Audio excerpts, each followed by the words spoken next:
Welcome to a super Saturday of action on America's Day at the Races. Good to have you with us. Our program brought to you in part by America's Best Racing. For the love of the race, visit americasbestracing.net today. Live action from Tampa Bay, from South Ozone Park, New York, at Aqueduct and Hot Springs, Arkansas.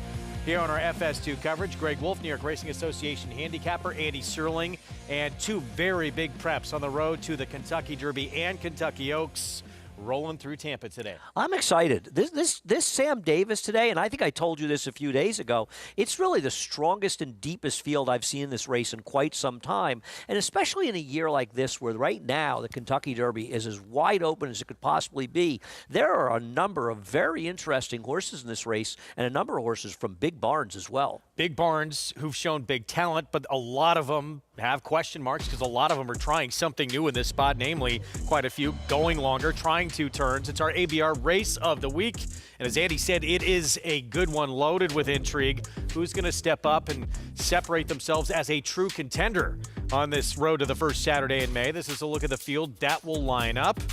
Brad Cox, one of the best barns in the game, with John Hancock, who won first time out as a favorite, sprinting at this racetrack. It's a big ask now, going longer, 2 turns and Stakes Company in start number 2. I couldn't agree more. Brad Cox has solid numbers stretching horses out from sprints to routes off the maiden win and in their second start. Not spectacular, but pretty solid. And he does have a pedigree, especially being a Constitution, to suggest he can make the jump from 6 furlongs to a mile and a 16th. Having said that, now, I think the morning line's a little bit shaky. I don't think you're going to get 20-1 in the maiden on the rail. I don't think you're getting 6-1 on Chad Brown with Tree of Rome. But I wouldn't take a short price on John Hancock. I'm not going to be shocked if he runs well in this race, however.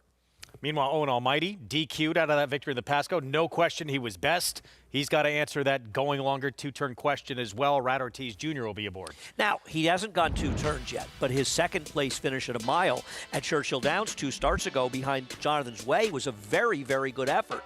If he can do it around 2 turns, and there's no reason he can't, he's got speed, he should be forward. He's a major, major player in this race, and he could be an interesting horse going forward. Can't wait for it. 20 points to the winner to get into that Kentucky Derby starting gate. Here's what's ahead. Presented by Claiborne Farm. Races 6 through 9 here in New York. Conditions fast on the main track.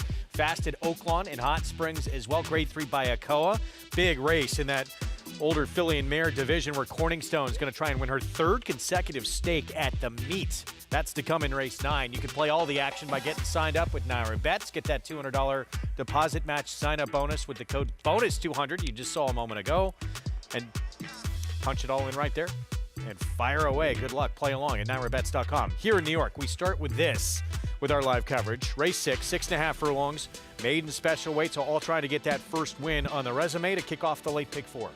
This is an interesting race, a strong maiden race. Not as strong as the maiden race we saw here yesterday, but there's a lot of horses that are lightly raced making their second start that have a reason to move forward.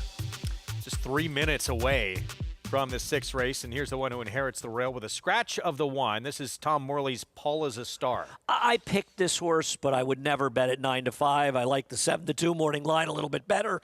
But this horse ran well in his debut, a little against the track, and with routine improvement could easily run a figure. It's too fast for these. Yeah, first time out back in May. Spitfire Gal, first time starter, went by. Kay Davis has an upset win, a stake, but this would be a surprising firster. Linda Rice, Sheer Will, the 5. She's got 2 second-time starters, both of them in dangerous, including this one who's 20-1.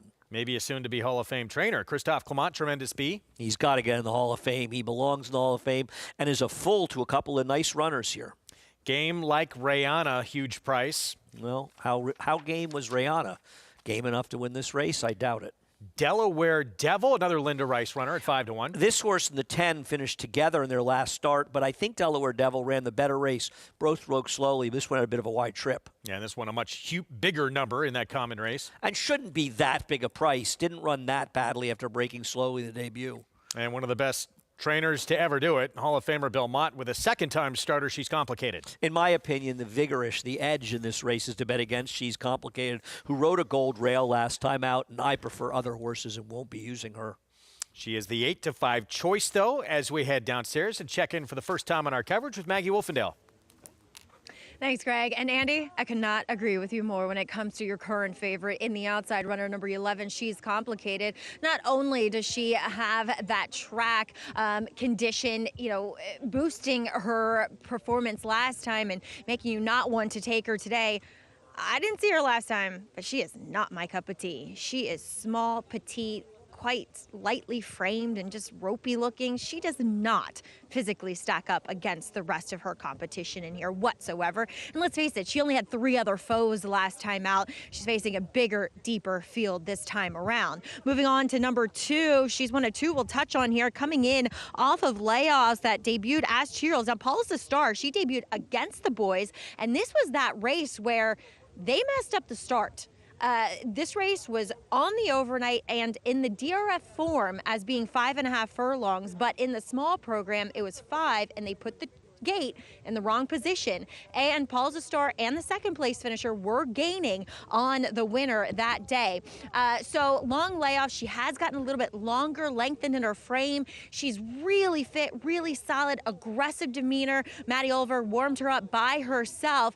The only thing is she got a little warm. I just can't take a horse that does that coming back off of a long layoff. Now, number 5 in here at a huge price did not do as much running in her 2-year-old debut, but Sheer Will, I like what I'm seeing from her. She's developed quite nicely. She's really solid, has a lot of substance to her. And I know you don't necessarily take first-time starting Linda Rice horses, so why would you take one coming off the bench? She does a bit better when they're coming in off layouts, having had whatever kind of experience prior. This filly looks fit and ready to go. I'm going to land on the first-time starter, though, number 6, Tremendous Bee. As Andy mentioned, a lovely pedigree, but what I like best about both of her full siblings, Topsy and Beeline, they both won first time out. Actually, their first 2 starts. So there's a ton of precocity. She looks fast. Now, she wasn't acting fast. She was actually fairly laid back, Greg, but she just looks ready for this debut. Look for her to show a bit of early speed. All right, Maggie, there she is. Well, makes a nice appearance. First time out for Christophe Clement, 4-1. Next door, though, and Maggie brought this one up for Linda Rice, 22-1 on a second-time starter coming off a long time away. And this is a horse that had trouble in her debut. She broke slowly. She was a bit shuffled out inside of horses. She was running against a pretty strong field first time out, and she was kind of wrapped up late. So I don't think that 21-length loss is necessarily indicative of her ability. And at 22-1, you could do worse than try to get her at least in the number or bet a couple of dollars. So I thought she was dangerous at a huge, huge price here. Meanwhile, you felt, and I think all of us probably agree, the 11 probably getting a little overbet. Same situation with the 2? Yeah, the 2's a little bit overbet, to be honest with you. I don't think she'll be this short a price. And I'm surprised, a bigger field, but it's kind of a race where they're only betting the 2 and 11, and the 6, the firster, is taking money as well. Starts the late pick 4. There's the favorite stepping in 3-2 now. She's complicated for Hall of Fame trainer Bill Mott. We're set for the start of the pick 4. Let's go to Chris Griffin to get us started. And they're off. Speed towards the outside from Magnum's Microburst, and at the rail here comes Paula's a Star. Paula's a Star with a neck in front is joined by Spitfire Gal, and 3 wide in that early group is Sheer Will. 4 wide is going to be Tremendous Bee. 5 wide, pink cap, is Magnum's Microburst. Looking to tuck in is going to be She's Complicated. 6 wide here up the backstretch and saving all the ground. Here comes Delaware Devil, is going to move on through, is now taking that 6th position away. The trailer, Game Like Rihanna. Meanwhile, they're chasing Paula's a Star. 22-3 is unopposed, and Paula's a Star is up front, is up by 2.5. Now 3 widening lengths. Tremendous Bee is in the 3 path, is about to challenge and take 2nd. Sheer Will is at the rail, is back in 3rd. Also trying to move forward, She's Complicated, who's been wide. Late run here, Magnum's Microburst is dropping back in between horses, Spitfire Gal, but Paula's a Star just keeps rolling along. It's going to hug the rail, and Paula's a Star went 46 seconds flat for a half-mile time and still has a 3.5-4 length cushion. Trying to catch his Tremendous Bee, who's in full pursuit and now starts to move forward. A final furlong to get for Paula's a Star. Paula's a Star drifting out just a touch there was Tremendous Bee, who's a clear 2nd. She's Complicated is taken 3rd. Paula's a Star is almost there. Paula's a Star, the leading lady, gets the victory. Paula's a Star over Tremendous Bee.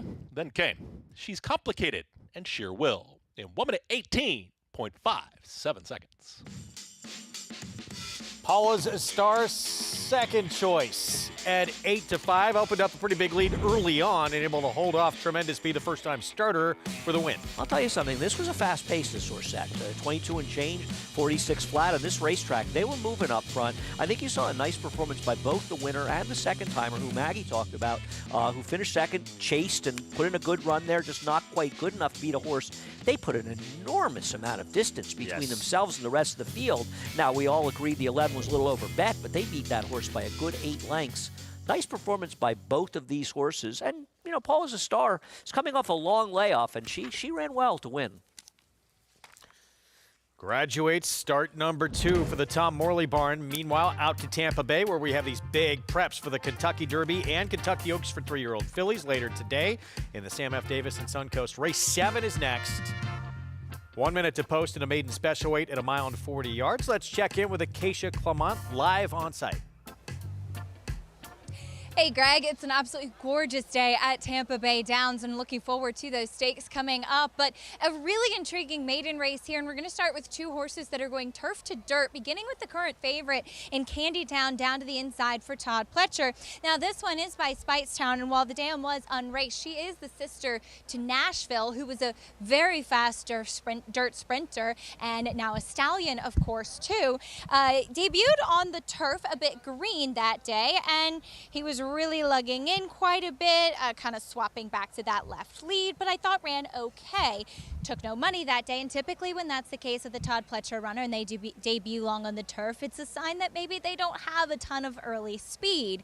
And this one doesn't necessarily look that quick. He's not that big, he's on the smaller side, but he's very kind of lithe and handy in the way that he's built. So I'm not really sure what to make of him. There's obviously pedigree there for him to handle the dirt. He doesn't look overly turf meant, but the other horse that's going turf to dirt, the 5 on the mount, maybe I'm crazy as he is the bigger price of the 2 Chad Brown runners, but I far preferred what I saw from him. Gets blinkers on for his second start, just a shortcut cheater, blinker, and while he was off very slow in that debut, I'd imagine with those blinkers on, we'll see him hopefully have a bit more speed. And Dylan Davis gave him a strong solo warm-up out there. He's incredibly fit, well-defined, just the one that kept catching my eye back in the paddock. So we'll see how he handles his surface switch. But from what I can tell so far, he looks like he's well spotted in this race today. Now some first-time starters, the 6 Van Ginkel, like the name, I guess owner Jeff Drown might be a Vikings fan,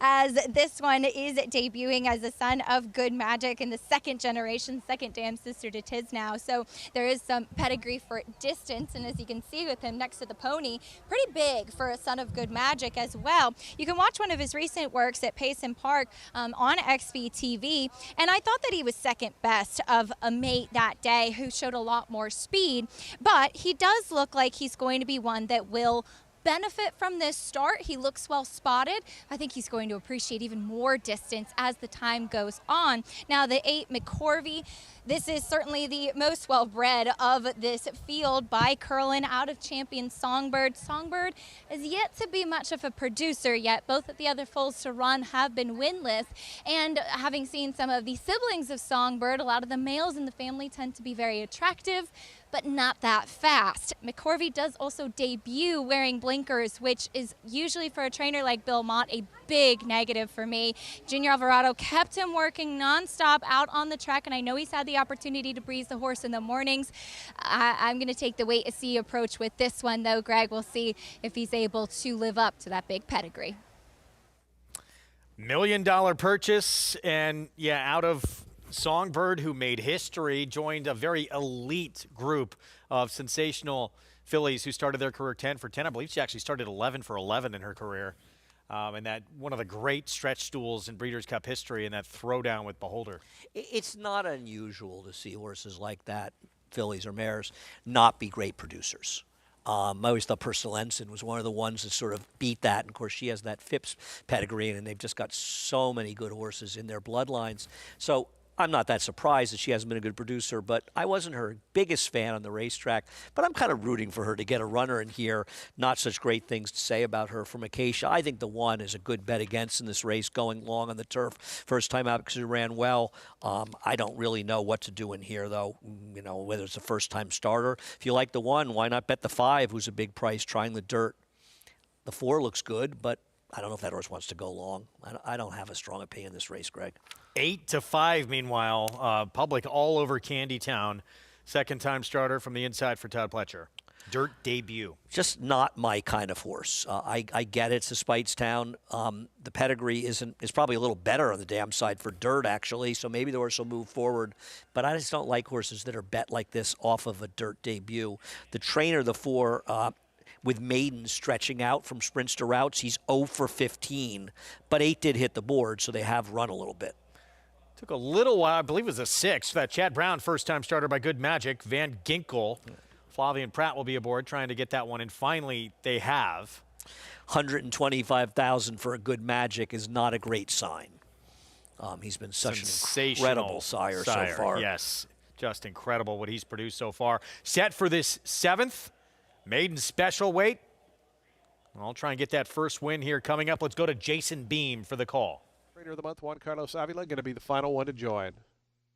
On the mount, still not in.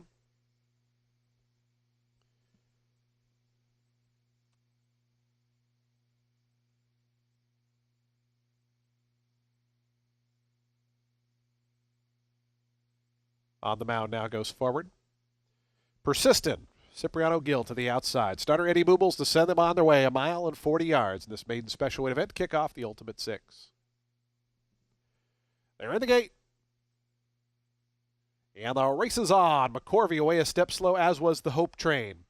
On the mount was out quickly and sprints right to the front. Madhouse down toward the inside away in good order. Maruvi also attending the early proceedings as they run to that first turn. It's going to be on the mount, though, to clear off. All sorts of trouble in behind there for Madhouse, who had to take back off heels.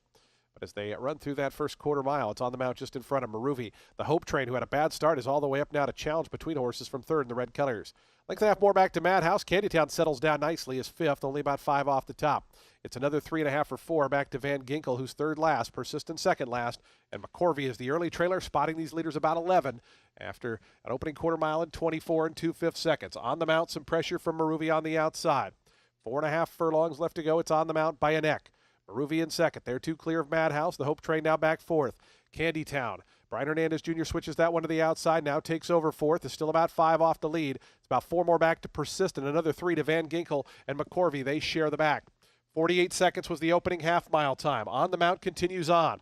Maruvi continues to apply pressure, a neck back in second under a good hold. 2 more back to Madhouse. Candytown continues to make up ground, is now up to third, and here's the move from Candytown on the outside, coming with a rush. Candytown surging up past rivals. Madhouse tries to go with that one on the mount, trying to hold that rail spot. Maruvi in behind is 4th. It's 5 more back to Persistent and the rest as they come to the top of the stretch. Candytown on the mount, still fighting down toward the inside. These 2 past the 8th pole. They're 2.5 in front of Madhouse. A final 16 to go. On the mount, down toward the inside, stubborn and a head back in front. Candytown on the outside trying to come back. It's on the mount. Candytown getting out down the lane. On the mount in front. On the mount to win it. Candytown was second. Then came Madhouse. Van Ginkel got going late for 4th with Persistent 5th. On the mount, the win. And what is it with Dylan Davis and writing these Sons of Thousand Words? Is there another one? Who am I missing? Opening Queen's MG, sorry, daughter Oh, of yeah, Thousand yeah, Words, yeah, 44 yeah, to 1, yeah. opening Good day, call. Saratoga. Wow. What's interesting is 2 horses that debuted on the turf, one who ran well and one who ran poorly. The one who ran poorly came back and won. The game has really changed. It used to be if they debuted in the turf, they couldn't run in the dirt. Not the case anymore. Second-time starter Chad Brown, Barnes Spendthrift owned Dylan Davis aboard for the win. That man right there. Does he have yet another Derby contender? John Hancock, impressive first time out, but now gets more ground and now gets a stakes test on the road to the Derby.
Back on our Saturday coverage with a Kentucky Derby and Kentucky Oaks prep to come from out of Tampa Bay. You can play all the action by getting signed up right there at Naira Bets.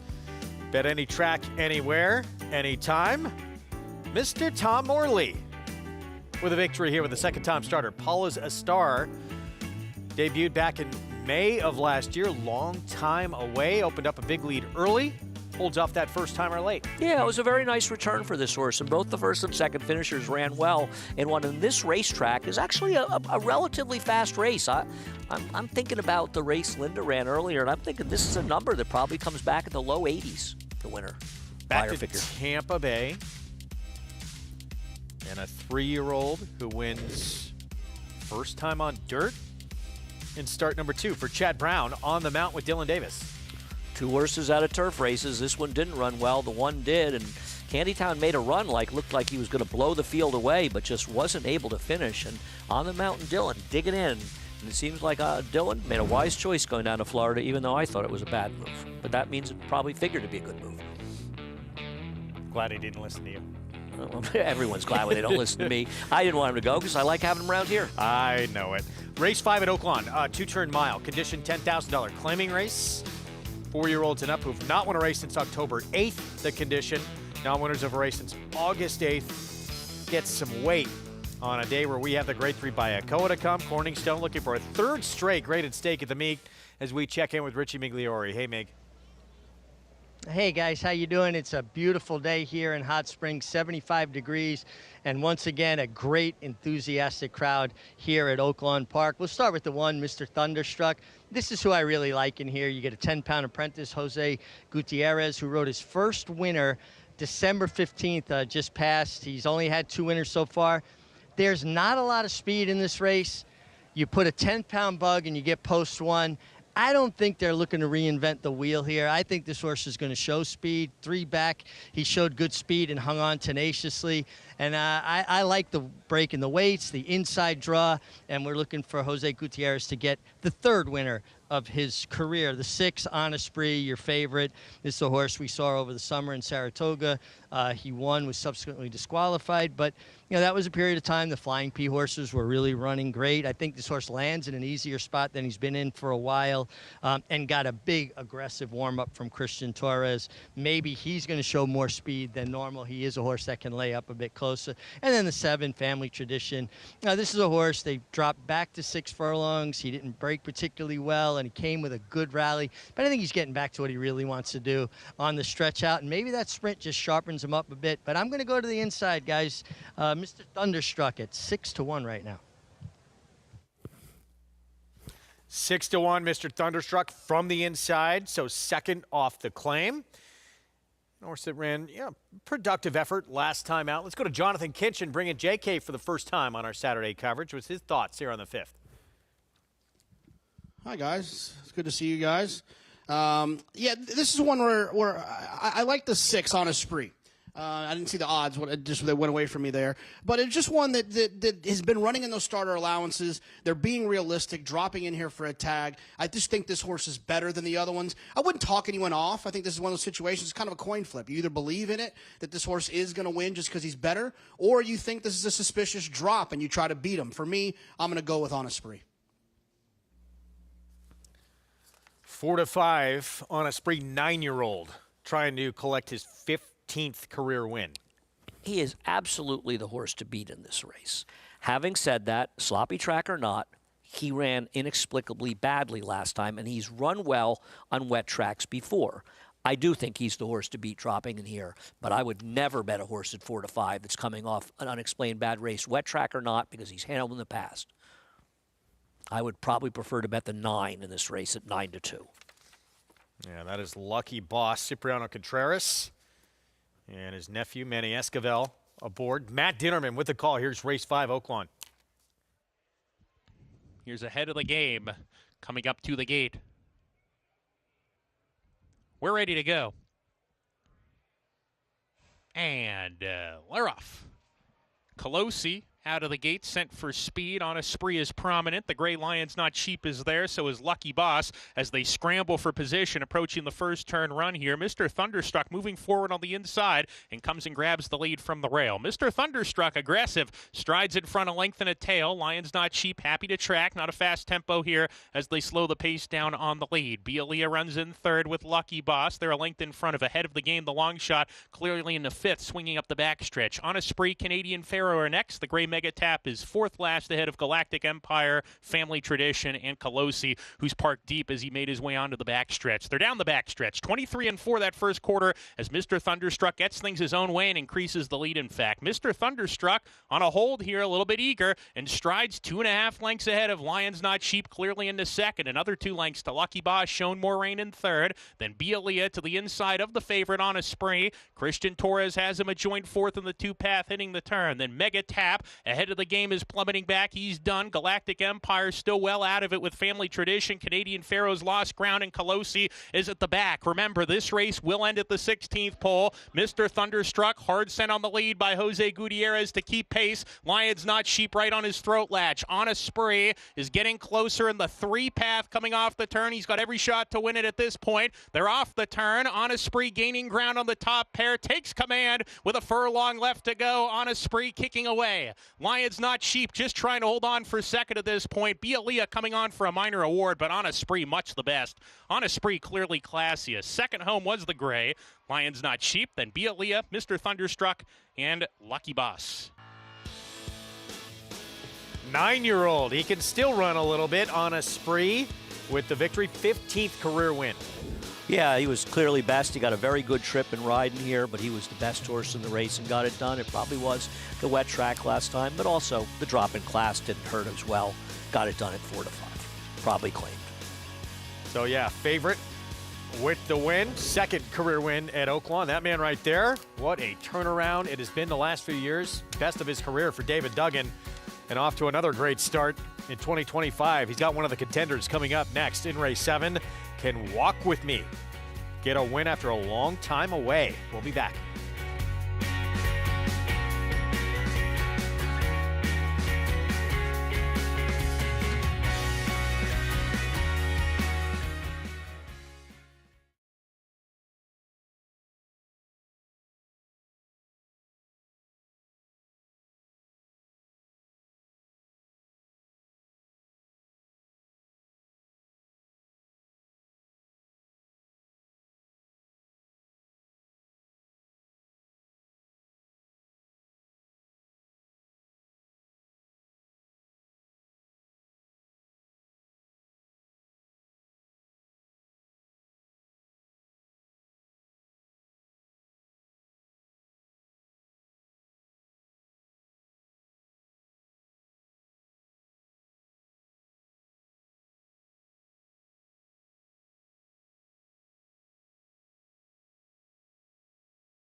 Back with you on our Saturday coverage on Fox Sports 2. You're watching America's Day of the Races, brought to you by legendary Claiborne Farm. 100 years of doing the usual unusually well. As we take a look at the field for the 7th at Aqueduct here, and that is a look at the David Duggan filly, who we looked at going to break. Walk with me.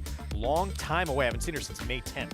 Yeah, I think she's an interesting alternative. I prefer of the two horses getting bet, Ariana Rye to the number 4, La Banquera is tough to trust. But with Walk With Me, you start taking the horse apart. The Mattie May wasn't a bad effort. 3 races back, overmatched against My Main Squeeze and landed. Then 2 races back was hampered by running against a bias where the inside was very strong. And then last time out, a muddy sealed track, and we haven't seen her now for 9 months, so it does feel like something went wrong. I thought she was an interesting alternative here. I think both she and the 2 Peony are horses at better prices. But have a chance. this filly right here is obviously the one to beat. What she did last time out, and if she can produce that again, everyone else is in big trouble here. Yeah, but my concern with her is that she's a Jekyll and Hyde, right? Either she runs horrendously or she runs very, very well. And in her, in her last race, she was able to get clear. It was a big speed bias last time out, which made her figure look faster than it was. And she runs to me like a horse that's got some kind of issue. And if she gets any pressure from horses like the 8 and 9 in this race, which she may well do, she's a horse that I wouldn't trust at all unless she can control. Leg up there to Jose Lezcano, who will be on La Banquera. He was aboard for that dominant victory last time out. Just toyed with a field, but it was 16,000 claiming for non-winners of 2 Life. And nobody claimed. Yeah, that to me is a weird thing. I mean, she runs like a horse. Sometimes they're horses with breathing issues. Unless they can control, they just can't really finish. And I wonder if that could be the case. So here's our post spread. We start with the one who inherits the Royal with a scratch of the 1, Christophe Clement filly. I could expand on it, but I thought her maiden win was fast enough, a little improvement to win here. And she was in a super, super tough race last time out. I think she has a chance to get a piece. Carol T, a few starts back, 3 starts ago, she ran a big effort. And I like her cutting back to 6 furlongs. She is better going shorter. There was La Banquera, 9-5 favorite. Listen, her last race, the big figure to me is very dressed up. She's Jekyll and Hyde. Her big races are great. Her other races are terrible. Biggest price on the board here, Busia. Yeah, it's just hard to see this horse being competitive in this field. Off since April of last year. Top of the table is Kendrick Carmouche. He's coming off a win last time, but has to get through, another win off that win, and this is a much tougher spot. Ran a good number, though, getting it done. There's Walk With Me, the David Duggan filly. Yeah, I think she's very interesting. She's my top choice. Eric Cancel, rider change on Easy Play. She's supposed to be aggressive in this race and at least be part of the pace. And then Ariana Rye seems like she's going in the right direction. Yeah, she had a crazy trip last time and absolutely should have won that race. Just got completely shuffled out and had to circle around. Now gets a very good outside draw. I believe she, not like Banquera, is the worst to beat. Yeah, impressive win 2 back. Just misses by a neck. Trying to go back-to-back with more. Let's go to Maggie. Yeah, we'll check in with number 9, Ariana Rye, as she had a shoe repair back in the paddock to her right front. Now, the Ariana Rye of yesteryear, before that layoff from August to October, would have completely lost her mind, I would think, with that happening to her.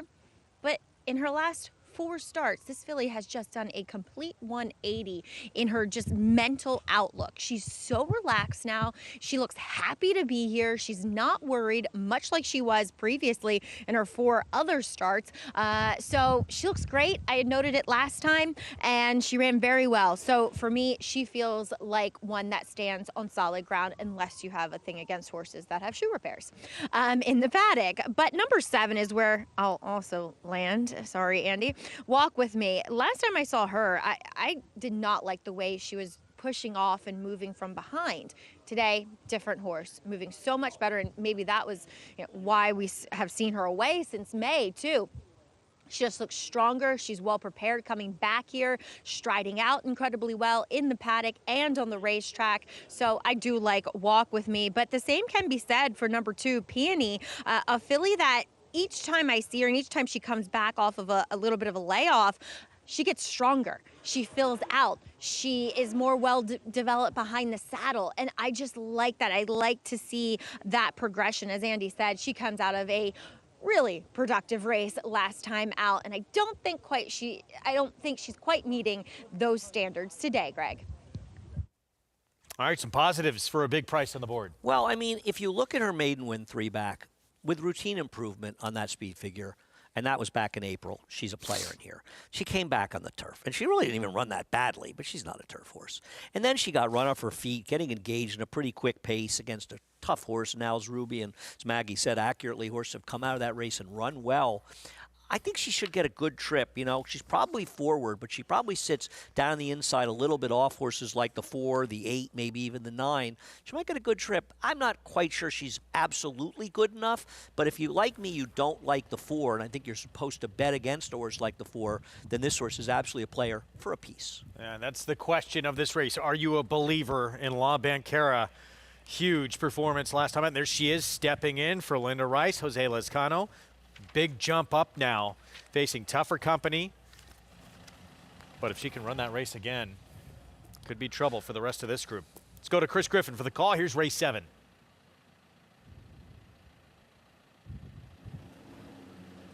Now in. All set. And they're off.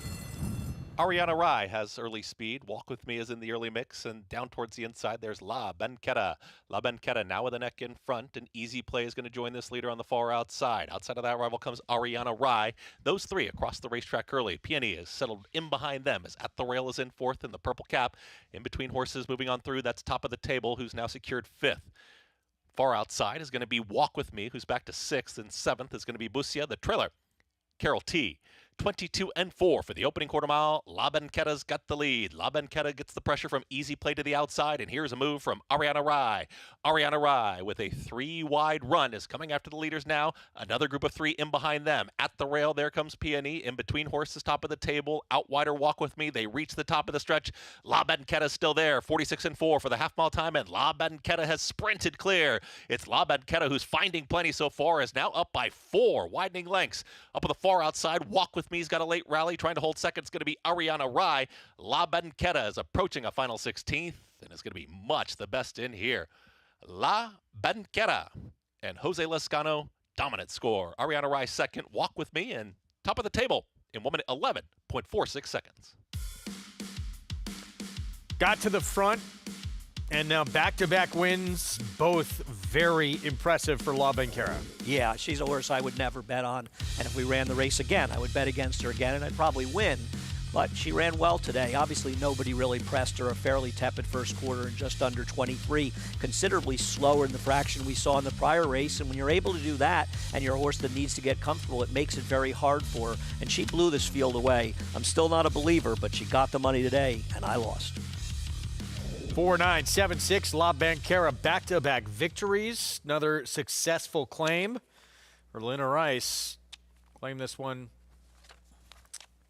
a couple starts ago, and now back-to-back trips to the winner's circle since. Back to Tampa Bay, and race 8, 2 minutes away. It's on the grass, 1 1/8, rails out 12 feet.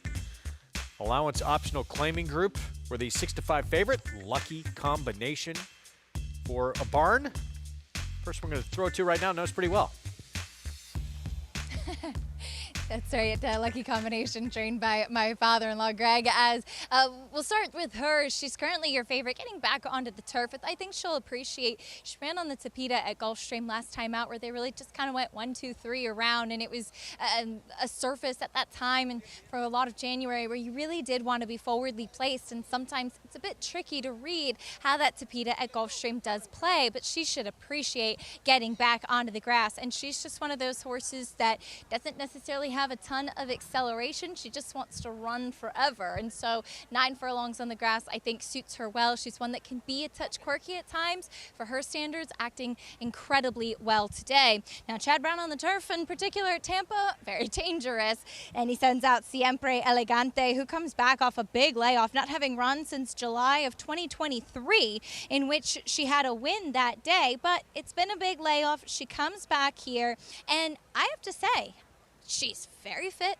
She had an aggressive warm-up from Dylan Davis, who took her right away from the pony. Took her a little bit of time to get going, but then she actually extended herself quite nicely, but really well muscled. She's one who mentally, as a younger horse, kind of earlier on in her career, was a little bit tricky. Now as a 6-year-old mare, she's been ultra professional throughout, and we've seen Chad even just last week here at Tampa with these big layoff runners come back and have these horses ready. I think you have to pay extra attention to all the ones that he does send out here, kicking off their campaigns at Tampa Bay Downs. The number 2 seat at the table taking attention is she got the win last time out, going 9 furlongs, and thought that she was a beautifully put together filly, just didn't really know if she was going to be good enough in that spot. And not only did she win, but she just always looked in the running of that race like she was traveling the best. Now she goes from the first level allowance to the second today.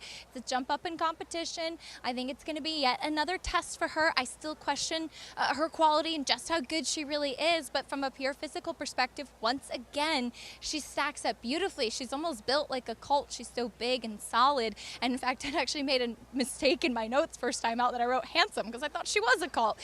So the conditions suit her to a T. We'll see if she can go through those conditions and make it 3 in a row, which again is a tall order. Now the 9 All-American Beauty goes out for Shug McGahee and gets to stretch out in distance once again.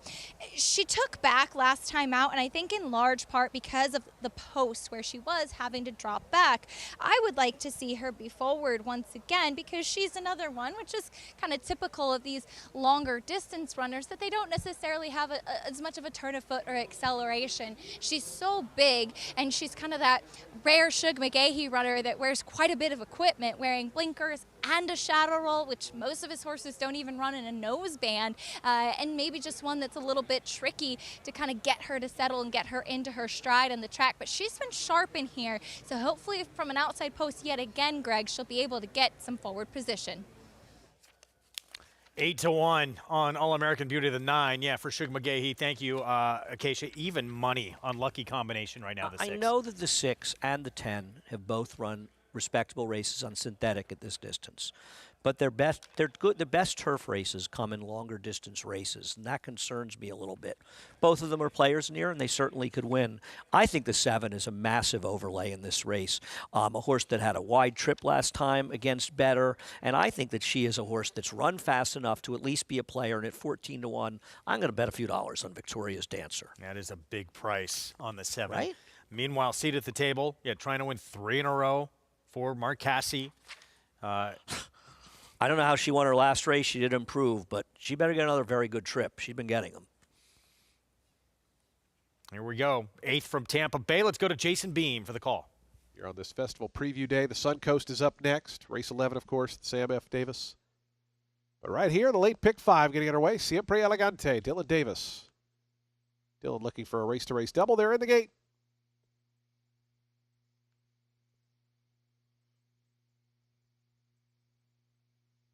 And the race is on. Sweet Laura away just a half step slow. No, no, no, never. Lucky combination, forwardly placed. Seat at the tables up close to the inside and up from the far outside. Runaway Diva. Those 4 are quickest. It's Lucky Combination who goes narrowly to the lead. Seat at the table right to that one's inside, just in behind them. No, no, no, never. Runaway Diva 4th as they bend into the stretch for the first time round. Then comes America's Vow right to that one's outside. All-American Beauty.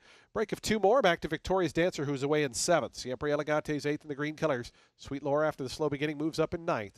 And Retired Kathy is the trailer with just over 6 furlongs left to go. Seat at the table, Antonio Gallardo takes advantage of that inside post position and now spurts a length and a quarter in front. Lucky Combination, the favorite, poised in 2nd, up to the outside. Runaway Diva's 3rd. No, no, no, never. 4th, bottled up to the inside. And behind that comes All-American Beauty in those turquoise colors. Right to that one's outside. Sweet Laura advances. And behind that, America's Vow. Siempre Elegante still back in 8th. Retired Kathy's out of last. Victoria's Dancer is now the trailer. Opening half in 49 and 1/5 seconds as they have a half mile left to go. Seat at the table. Relatively unopposed here. 3/4 length lead to Lucky Combination. Runaway Diva third on the outside. No Never continues in fourth. Tugging between horses now. All-American Beauty's getting a little bit closer. It's moving up a joint fifth along with Sweet Laura. Then comes a wall of horses. Siempre Elegante moving up now to take over seventh. Retired Kathy trying to launch from the back. Around that far turn, 3/4, 113 and 4. It's been Seat at the Table, nursed along by Antonio Gallardo up front. Lucky Combination, Runaway Diva out 3 deep. Those 3 spin to the top of the stretch. No Never's just in behind them. Siempre Elegante has made up some ground, going to switch toward the outside. A final furlong left to go. Seat at the Table still there. Seat at the Table tries to kick for home, a length and a half in front. No Never trying to come up the inside with Lucky Combination. Siempre Elegante down the far outside. It's Seat at the Table still there. Seat at the Table going to take them all the way. Seat at the Table makes it 3 in a row. Siempre Elegante got up for second. Third was very, very close between a slew of runners.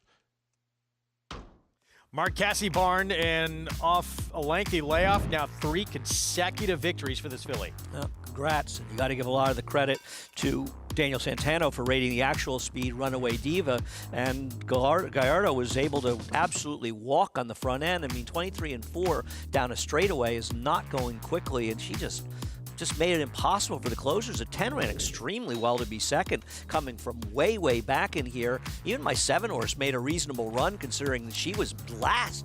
And the horse that was bad was the 6. She was right on top of the pace and just went backwards. Seat at the Table with the win. Mark Casse Barn, that man right there. We'll see if he's still laughing after this Kentucky Oaks prep, which is next from Tampa, the Sun Coast. Whit Beckman has an undefeated 3-year-old filly. Her laugh, already a stakes winner last time out. And they're off in the Naira Ben Haskell. In the Belmont Stakes at Saratoga. Dornoch setting up moderate pace, 3/4 of a length ahead. And the field turns for home. They're at it again. The 2 Belmont first and second place finishers. Mind Frame on the outside. It's coming after Dornoch. Dornoch wins the Haskell. It will be Dornoch to win the Belmont Stake. It's America's original sport, and no one covers it better than America'sBestRacing.net. From the sport to the lifestyle, the best races, horses, and destination venues, cocktails, gambling, fashion, and more. America'sBestRacing.net is a sport for you.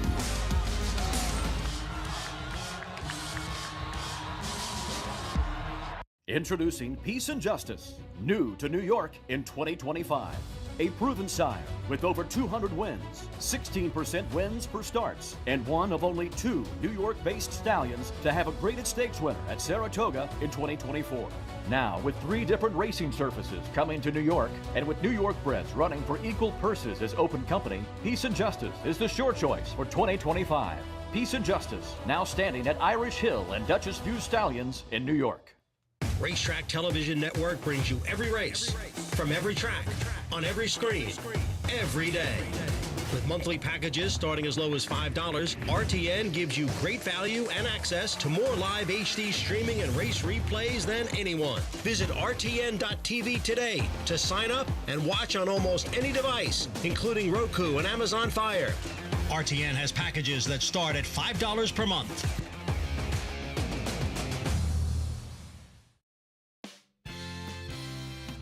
Back with you on our Saturday coverage here on Fox Sports 2. Jose Lezcano, Linda Rice, and La Banquera. Back-to-back dominant victories here for now this 3-time winner. Yeah, she was able to control on the front end. And, you know, it's one of those funny racetracks where you look at some of the races, you'd think that inside speed's very good, but you're seeing short prices, and we've other races that have kind of fallen apart a little bit. So I don't know that there's really a bias. She obviously had things her own way in this race, but she delivered again. I wouldn't trust her going forward, but I was wrong about her again today. Race 8, 7 furlongs, allowance, optional claiming field. Look at this wide open betting board. Favorite is the 5 right now at 4-1. I mean, if this was a race run on a Saturday at Saratoga, they'd be saying it's one of the best races on today's card, and that could be Whitney Day. I mean, this is an 11-horse field where there really isn't a bad horse in the race. I was going to say, I'm glad you brought that up. I think this is the best betting race maybe we've had all year to this point. This is a tremendous, tremendous allowance race. I mean, there's no scratches. You can even look at the board, right? The shortest price is 4-1, and the biggest price is 18-1 right now. This is an incredibly evenly matched field of horses that are, most of them, capable of running buyers in the 90s. And to me, it's the kind of race you want to find horses that are prices. I settled on the 1 and 4 that I thought were a little bit interesting, but it's a super fun race. Treaty Obligation outside, Linda Rice. Certainly 10-1, very enticing as well. We'll talk more about this field in a little bit, but yeah, tremendous betting opportunity. Back to Oaklawn. Let's head back to Hot Springs, race 6. 2-turn mile, condition $30,000 claiming race. Look at the current odds. East Side Cool. Chris Hartman barn, one of the top barns in Hot Springs. Runner-up finished last time out. Finally gets away from American Law, who's outfinished in the last couple of tries. Let's go to Mig. Yeah, another real competitive heat here, guys. We'll start down on the inside with your favorite, the one East Side Cool. And this is the horse I like. Good inside draw. You know, you don't have to worry about saving ground into that first turn. And this horse showed really good speed the last time he ran with Tyler Bacon, an apprentice I've been very impressed with. Get journeyman Rafael Bejarano today. And I just thought this horse made a lot of sense. Obviously, everybody else does too, because it is your 8-5 favorite. The 2, Camp David, is the horse that was chasing or pressing this favorite last time and was beaten 49 lengths. Now, I don't know what went wrong, and the last couple of starts leave a lot to be desired, but this horse has races good enough. This is third off the layoff, and you get Tyler Gaffleone. And as far as physically, horse was a standout on the racetrack now. You got to match up what you see in the flesh and what you see on paper. The last 2 races I can't endorse, but I will say is warmed up really, really well on the racetrack. And then the 6, Atomic Tone, also making a really nice physical impression. Horse claimed last time by David Jacobson, has been running well and should get a good outside stalking trip. How do you see it, Jonathan? Well, I tell you how you see it. You see it like a rider. Like a jockey, and you were a darn good jockey at that. And that's exactly why I wanted to pick the 1, and I ended up switching to the 10, because I feel like there's no choice on the inside to send away from there. You got to get that position, just like you talked about, Richie, and just like I know you would do. It's going to give him the best chance to win. The problem is I see there being other speed in there. And since I know, or I'm very confident the rail is going to send away from there, I feel a little bit more confident that's going to heat up a little bit too much for a horse at a short price. That's why I went with the 10, 50-cent dollars. I almost picked the 1. I just saw too many 1s in too many other horses' past performances to make me think that this could be a contested pace. I'm going to go with the 10, 50-cent dollars, who in the last couple of starts has come running late to a certain extent. Not so much last time, but 2 back. And I'm hoping that 50-cent dollars will do that again if the race falls apart. But I do agree, the right speed is the 1. He's the best, the speed of the speed.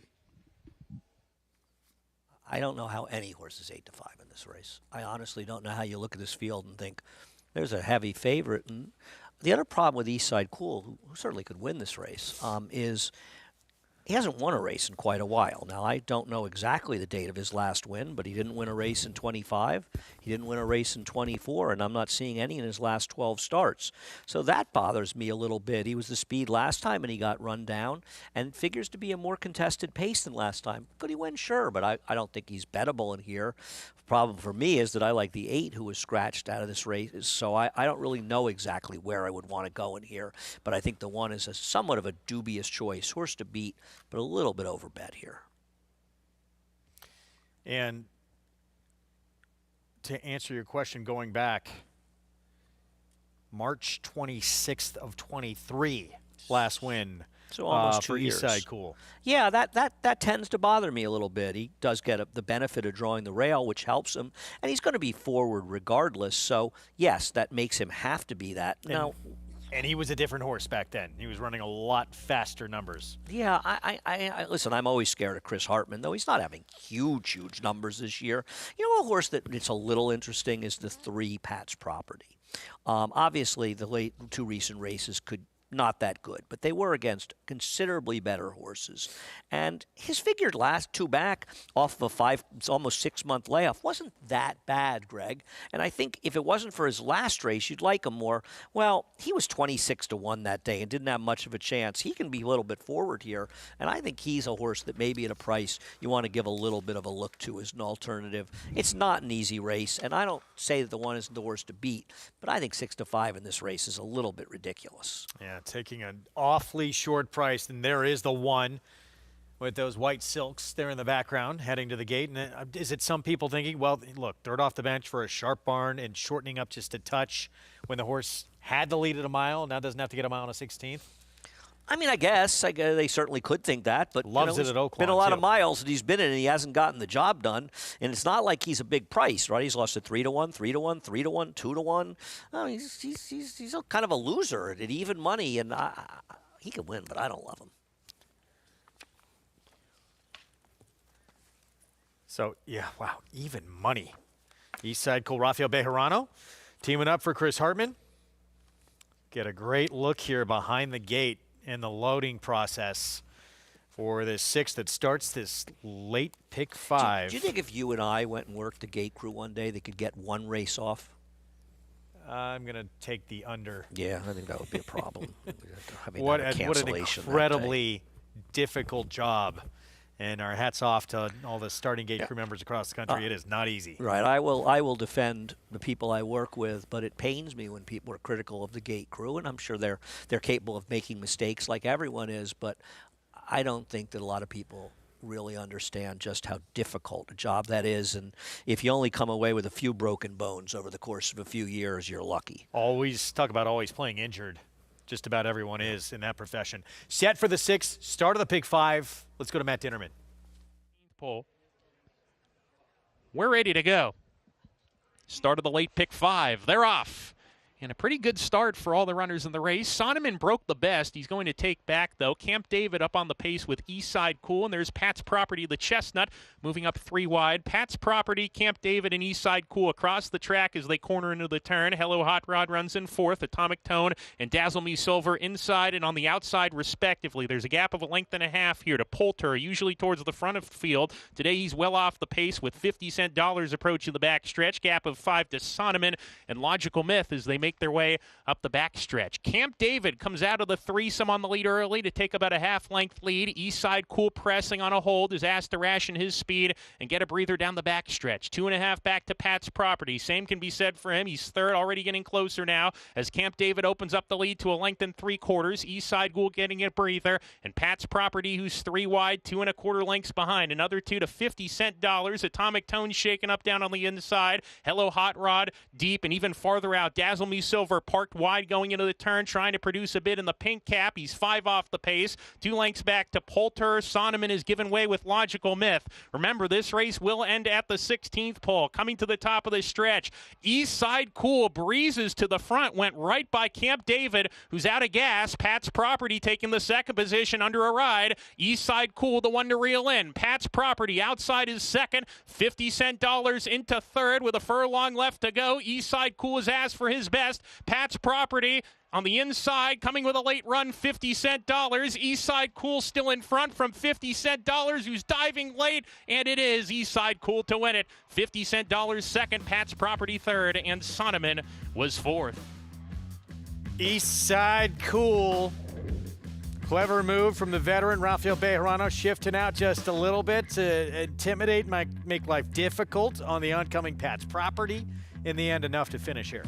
Yeah, and he ended up working out a very good trip as well. When the number 2 went, he was able to let that one clear and sit outside behind him. And it seems like a day of overbet short price favorites getting the job done so far. We'll see if that changes. Back to New York, and for Andy and I, one of our favorite races to be run this year. Just incredible. Everyone in this group can be given a shot in this allowance optional claiming field. Yeah, I mean, this is you look at a horse like Sheriff Bianco, hasn't won a race in a while, and it's probably a little far for him, but even he's not untalented. Well, this one, your very mild favorite, long time away for Cash Kais for Chad Brown. With more, let's go to Maggie. Yeah, we'll begin with him, Greg, and a horse that has had trouble staying on the racetrack, has also had trouble finding fast tracks. Well, he gets to come back on one today, much like his previous 2 starts, which make him a serious player. Before that, if he throws in one of those clunkers, then, things aren't going to go well for your tepid favorite. But he looks sensational. By far the best turned out horse in here, but he should be, as he's done the bulk of his preparations in South Florida. But just exuding confidence, has strengthened up, continues to fill out each and every time I see him. I like everything I am seeing from Cascade today, as we'll check in with the Wesley Ward Invader. That's number 9, Whiteco. I'm not going to hold the synthetic races against him, but 2 back when going this distance at Churchill Downs, finishing 3rd behind Banishing, who would go on to win his next 2, posting 103 and 100 buyer speed figures, respectively. So he's been facing some tough company out of town. Does, not necessarily deliver at a short price on a lot of those occasions, but a horse that the last time I saw him, he was really, really wound up in Saratoga. Granted, that was a year and a half ago, to be fair to him, but a lot more settled here in the Aqueduct paddock, but still is aggressive. You still want to see a horse that is typically high-strung to at least exude that energy, and he is here. But what a big, strapping horse. These 2, Greg, look by far the best in the paddock. Maggie, thank you. Post parade coming up. And we'll get a look at this group here, starting off with another Chad Brown runner, Expected Value from the inside. This is my top choice there. Got a questionable ride last time out when dragged out of the race. Not a horse with a lot of speed, but doesn't need to be that far and that wide. I thought at a price he was worth a shot. Third off a short layoff, Classic Legacy. Maybe the horse will appreciate getting back to a fast track. Skylander ran a massive performance on a wet track last start. Horse is in giant form, fast track, dry track for Rick Dutrow, and is absolutely a player. Reddington, who I know you have a lot of love for. No, and I think he's dangerous in this race. He did well to almost survive a very, very contested pace last time, and he could be the inside speed. Andy had a great call with him this summer at Saratoga. Cash Kais, long time away, the favorite right now. This horse in fast tracks has just run races that are too good for these horses. Even as good as they are, is the horse to beat. And Chad Brown's numbers off the layoff in dirt races at NYRA are very good. General Banker, 4-time winner of over $700,000. He's an incredibly honest horse that much more often than not shows up and runs an A effort. Is it necessarily good enough to win here? We'll see. Cantor Machi Barn with a 9-year-old coming off a win last start, Gun It. He was a last time was the time horse, but he can be forward. Sheriff Bianco, Linda Rice. It just feels like his form is not as good as it was at one time, and even though he runs at a mile, I wonder if he's better shorter. There's Whiteco, Christopher Elliott filling in for Wesley Ward. This horse is not impossible. It does seem, though, his better races are going back a year and a half. Ridgewood Runner, quick look at the 10, who runs off under Kenner Carmouche. He's in career form, and he has speed, but this is a tough spot. I like this one here. Treaty Obligation, Linda Rice. No question. This horse is absolutely a player in here. Draws okay on the outside and can be in a good stalking spot. He's a horse who can win among many. Another look at the 10. There's Ridgewood Runner. Better look at this 4-year-old son of Klimt for Carlos Martin. Yeah, he's obviously in tough. You'd mentioned Treaty Obligation that you're interested in. He's another ex-Chad Brown horse that's just been in raging form for Linda Rice. Quickly, and why I picked Expected Value, I just thought he was a little bit interesting. A horse that's run a fast figure in the past. He's second off a layoff. He was not given any chance last time with the ride that he got, and can possibly run well enough to be a factor near, and I knew he'd be a big price. That's it. 2 minutes of post in this loaded 8th race. Derby Oaks preps to come. We're going to swap over to Fox Sports 1 coverage right now.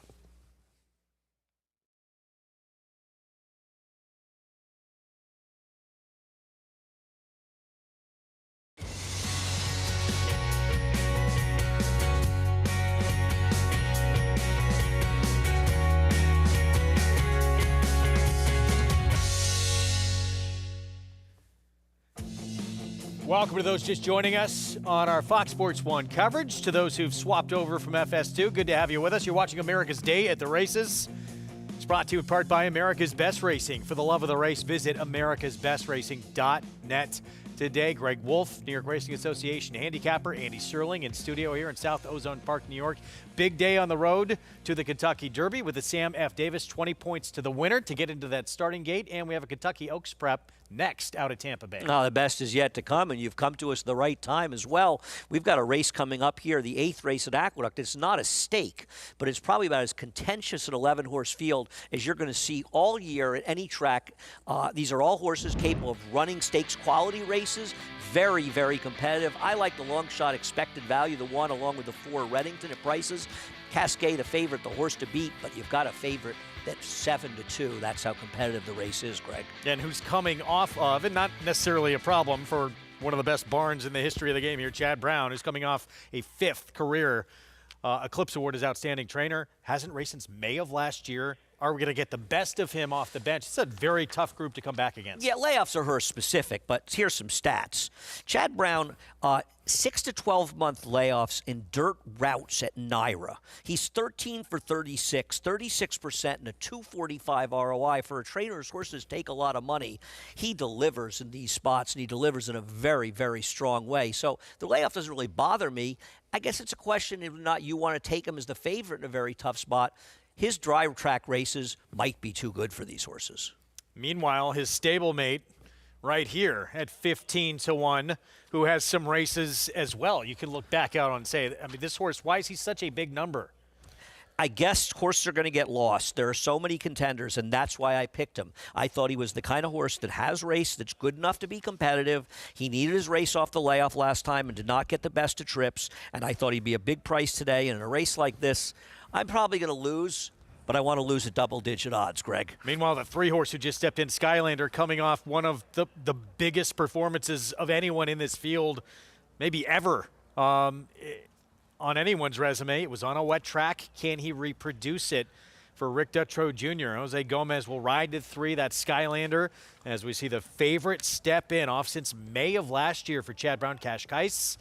What a great field this is for this 8th from Aqueduct. 7 furlongs, allowance optional claiming group. As we kick off our Fox Sports 1 coverage, here's the call from Chris Griffin. Goes in. All set.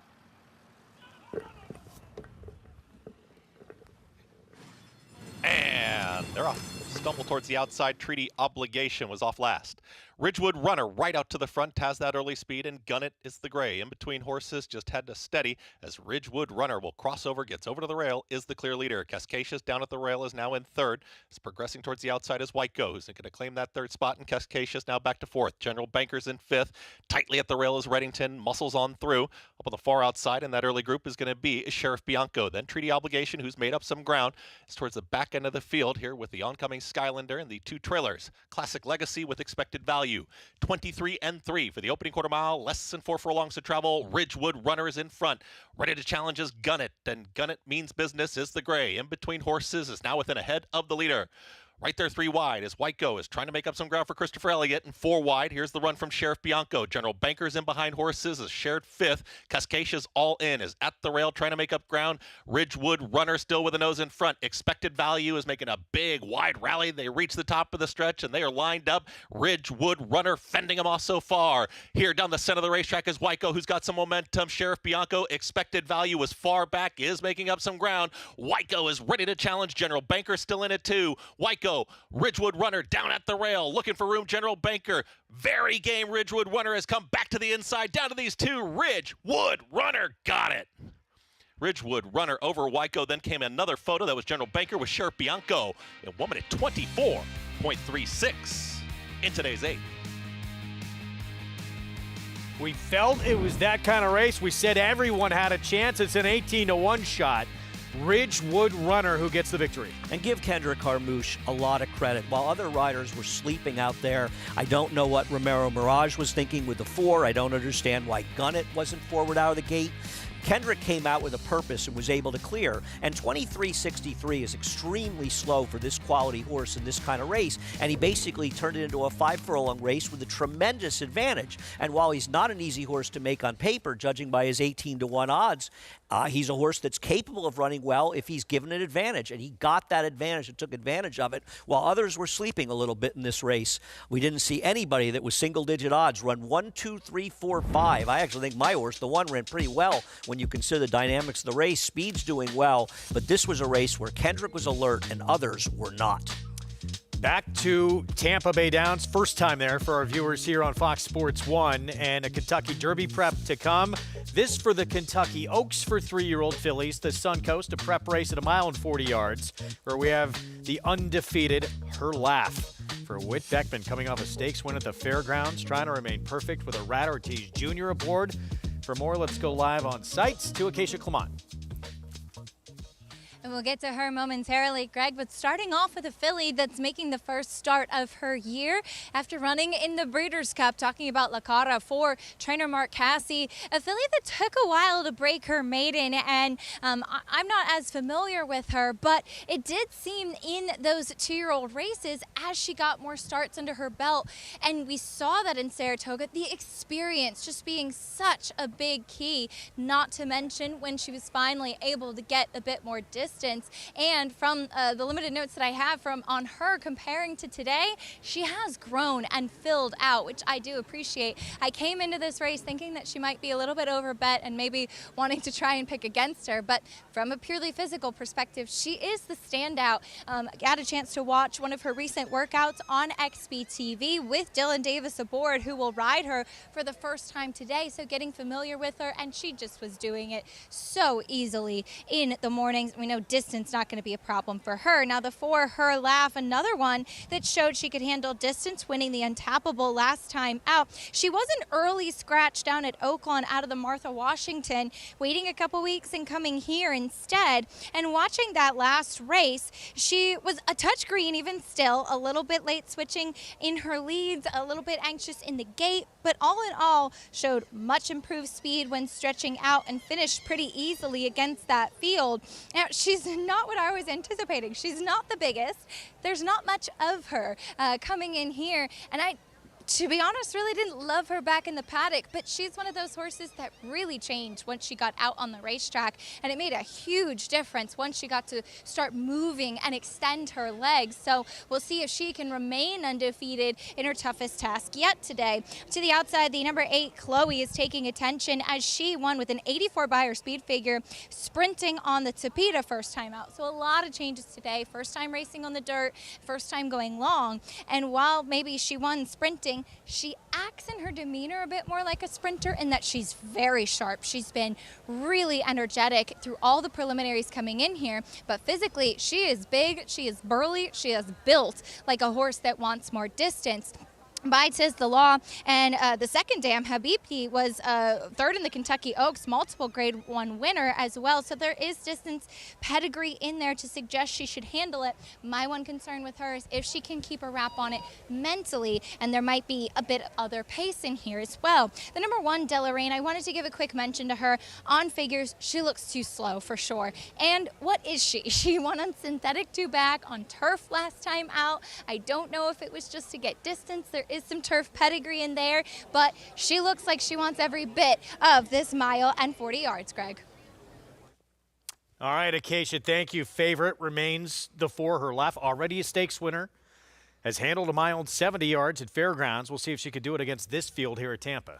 Yeah, and she was able to get loose in that race, and not sure it'll be that easy, but I guess that depends on what Chloe does. You think Chloe, the 8, who's wildly overbet coming off a synthetic win at 5.5 furlongs at 7-2 in here, a total unknown. I think La Cara is the worst to beat. I also think the 3 Italian Soiree is a little bit interesting. Might be more of a dirt horse and has a right to improve. Prep race on the road to this year's Kentucky Oaks, first Friday in May under the Twin Spires at Churchill Downs. Derby prep still to come, and it's Her Laugh undefeated, trying to remain perfect, the 4 for Whit Beckman. Let's go to Jason Beam for the Suncoast. Sammy Camacho to the outside draw.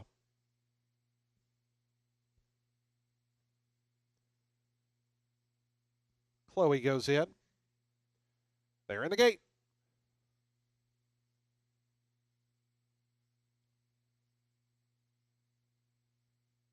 And the race is on in the Suncoast. Herlaff threw her head right at the start, came away last.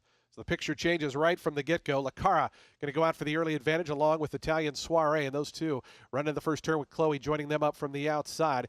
It's going to be Lacara and Chloe. Italian Soiree tucked in third to the inside. Deloraine right behind that one's heels as Dancing Magic and Juta move by to take over fourth and fifth. Queen of the Deck is back in seventh, and it's three more back to the slow-starting Herlaff. Ira Ortiz trying to get her calmed down at the back after that slow beginning is about 10 or 11 off the lead. Opening quarter in 24 seconds flat, so they wheel onto the backstretch here in the Suncoast. It's Lacara just in front of Junta, who now moves up on the outside to apply some more pressure. Chloe is back third between runners. Italian Soiree is fourth, and the light blue colors is about 2.5 off the top. It's a break of 2.5 after that to Dancing Magic. Down at the inside, Deloraine. They race together fifth and sixth. Queen of the Deck is seventh, and it's 5 or 6 more now back to Herlaff, who continues on as a distant trailer. 47 seconds was the opening half mile. Lacara takes him into the far turn with 3/8 to go in the Suncoast, stretches that lead back out to a length. Junta continues in second. Italian Soiree toward the inside. Starting a move from the back, Dancing Magic trying to run on. Deloraine's looking between horses and Queen of the Deck. Herlaff is starting to commence a bid, has drawn to within 7. Looks like going to stay toward the inside as Lacara brings him to the top of the stretch. It's Lacara suddenly 3 in front of Junta. Italian Soiree. Herlaff looking for a seam in between runners is going to try to come out to about the 3 path. Meanwhile, Lacara has fled the scene. Lacara's in front by 5. Herlaff running up into second along with Deloraine down the outside. Italian Soiree, but a final 16th to go. Dylan Davis and Lacara dominate the Suncoast. It's Lacara to win it here by about 7. Herlaff did get up for second. Deloraine third. Italian Soiree fourth, and Dancing Magic fifth. Terrible break from Herlaff at the beginning. Winds up getting second, but and we'll take a look at it here. Lacara much the best. Yeah, I mean, we'll get to the runner-up in a second. Obviously, she ran well given her trip in here. This is the biggest change to me in why Dylan Davis has gone from being a very effective sort of journeyman-type rider to, at this point, in my opinion, one of the better riders in the country. Yeah. There was a time when Dylan Davis would never have done this. He would never have been aggressive like this on the cuff. Now, maybe he saw the 4 got left. Whatever the case was, with the 4 getting left, the 8's supposed to be in front here. But Dylan says, I'm riding the best horse. I'm going to put her in front. And this is one of the reasons that he's become one of the best riders in the country. He's adapting to circumstances. He's riding horses differently depending on circumstances. Now, yes, the 4 ran very well to be second, but that might be an indication that absolutely nobody else ran a step. Incredible story that we've seen develop over the last few years with this young man being very good, getting some opportunities, certainly here in New York from Christophe Clement to win some big races, and then to develop into, as you said, what he is now, one of the elite riders in the game. No, this was a sensational ride. Yeah, was he riding the best horse in this race? Yes, he was. But just because you're riding the best horse doesn't mean you couldn't have given a bad ride and won, or given a mediocre ride. But in this situation, going the front like this, the way he did, showing that aggression, I love seeing that from riders, and that's a real difference for Dylan. 2 years ago, he wouldn't have gone to the front with this horse, in my opinion. Lacara dominant here at 7-2. It's a crazy price on her, right? Really big number. 6-4-1-3. And this is her 3-year-old return to the races. Now, look, obviously her laugh didn't get out good. We don't know all that was behind her in this spot, but a pretty good start to your 3-year-old campaign. No. This is a nice spot. And listen, what she's got to find in her career is consistency, right? She ran a big figure at Saratoga. She ran a decent rate at Pocahontas. She stunk in the Breeders' Cup. So she's got to find that consistency. If she does, she's a possible player in bigger races. Mark Cassie's got a Derby contender in Sandman. He's got an Oaks contender with his filly, Lacara, as we go to Acacia. What a performance from her today. Mark, her ears were up. She just seemed to be doing that as comfortably as it can be imagined. What a performance. What were your thoughts? You know, I was so disappointed with her in the Breeders' Cup. I really thought we had a shot. She just didn't show up. We brought her home, gave her a break. The farmers, you know, what can I say? They let you do whatever you need to do. Our Palm Meadows crew, led by Nick Tomlinson's done a great job. They got her ready. We had her at the farm, sent her down, and she showed her stuff today. I know Dylan had the chance to work her, but it seemed he made a really smart decision putting her on the front end today. Yeah, you know, we kind of said we'll play the break. We don't have to be on the lead. She won the Pocahontas from way back. So that's what's so great about her. She's very versatile. A different horse today. You could see, in the Breeders' Cup from the beginning she struggled. Today, she was all business. It was nice. It's a homebred for the farmers. And well-deserved victory today. Congratulations to the team. Thank you. Greg? Yeah, pretty interesting. You don't see a lot of runners who can win being in front or can win being dead last, and she's done both. Yeah, no, you're right. It is interesting, and that shows a versatility. And she ran better here being forward. And I think her prior best race before that was Saratoga when she was forward. And I think that's an interesting point. She may be a horse, but if you're going to get her best efforts out of her, you've got to be aggressive. And maybe that's all, because you got the feeling from Mark, he didn't want Gillen to send her. He said we wanted to be forward, and Dylan was aggressive. Did he see the 4 getting left? I don't know. Whatever the case was, this was a sensational ride. Best horse, but he rode her the right way. And now, connections to this filly, got to be thinking Oaks even stronger after that performance. Derby dreams lie ahead. Sam F. Davis prep for that first Saturday in May, and the dirt debut from Poster. Pretty darn good. It was a grade 2 win in the Remsen on the road to that first Saturday in May. His 3-year-old debut is coming up.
Back with you on our Saturday coverage here on America's Day of the Races on Fox Sports 1.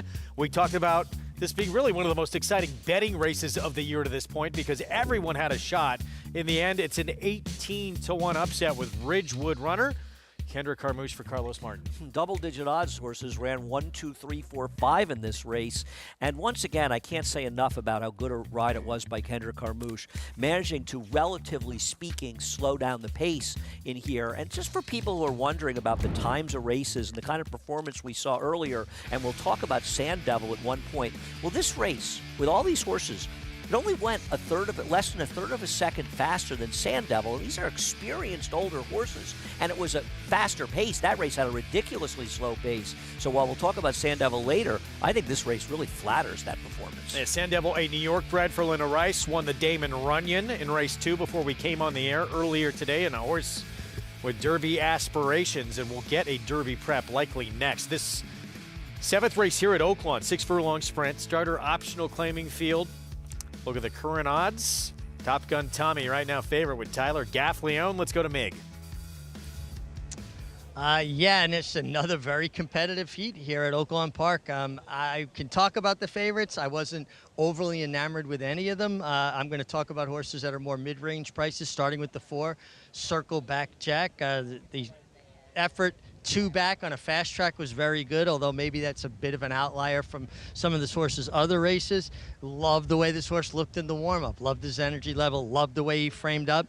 And I can make a case for him on paper, so he checks the boxes for me. The 5, Lightning Strike. I like consistent horses. I like horses the way I like my people. Honest and hardworking. This horse embodies that. He just seems to show up and run his race every time. Another one, again, like the way he warmed up. But the horse that was an absolute standout on the racetrack was the 8, I'm No Joke. And this is the horse that I'd really lean on. I love the way this horse warmed up. Harry Hernandez is an aggressive rider. This horse runs his best races when he's up forward, involved. That didn't happen last time. He was kind of hung out wide to no place, a kind of trip that's very difficult to win with. And horses, like I said, more in the mid-range, 6, 7, 8 to 1 here, the horses that I'm looking to get me home. Like I said, not overly enamored with the favorites, Jonathan. Yeah, Mig, I'm going to go to the outside with one of the favorites, the 11, Top Gun Tommy. A horse that, if you look to his past performances, it's not black and white. It's a little gray, but he does run well off of a layoff. He's got some nice spots in there. He comes in here off of 80 days. But the thing I like about him is that he came in off a avoided claim by the vet. You know, these claiming races, if you're new to the game, I'll just kind of blast over this really quick, but a horse can get claimed. They can get bought out of a race. If the vet doesn't think that they should be cleared, then they'll void the claim. And then what can happen at that point is the horse has to work for the vet to be able to run again, and it's a nice little process. This horse shows up now protected. He ran for a tag last time, got the claim voided, but now shows up in a spot where he's protected. Tells me there's a lot of confidence in here. I like this horse drawn towards the outside. I'll take the 11, Top Gun Tommy.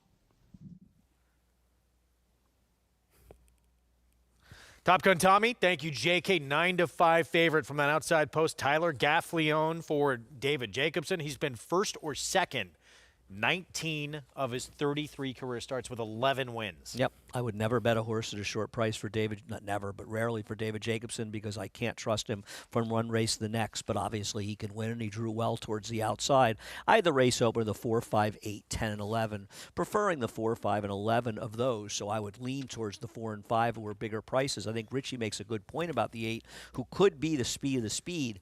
But down there, they don't rate them speeds down there like they do around here. So this pace could get a little hot. And I think both the 4 and 5 are dangerous in here, particularly the 4, Circle Back Jack, who's second off a little bit of a layoff, ran big 2 back, then caught a muddy sealed track. I would go to the 4 in this race, Circle Back Jack. Meanwhile, the 10, Payne, that's a horse who would not be allowed to run in New York for a random reason. He's a 10-year-old. They don't allow 10-year-olds to run here. He just won last time out. He can still run. He should be able to run here. He can win here. Yeah, Christian Torres aboard. Let's go to Matt Dinnerman for the call.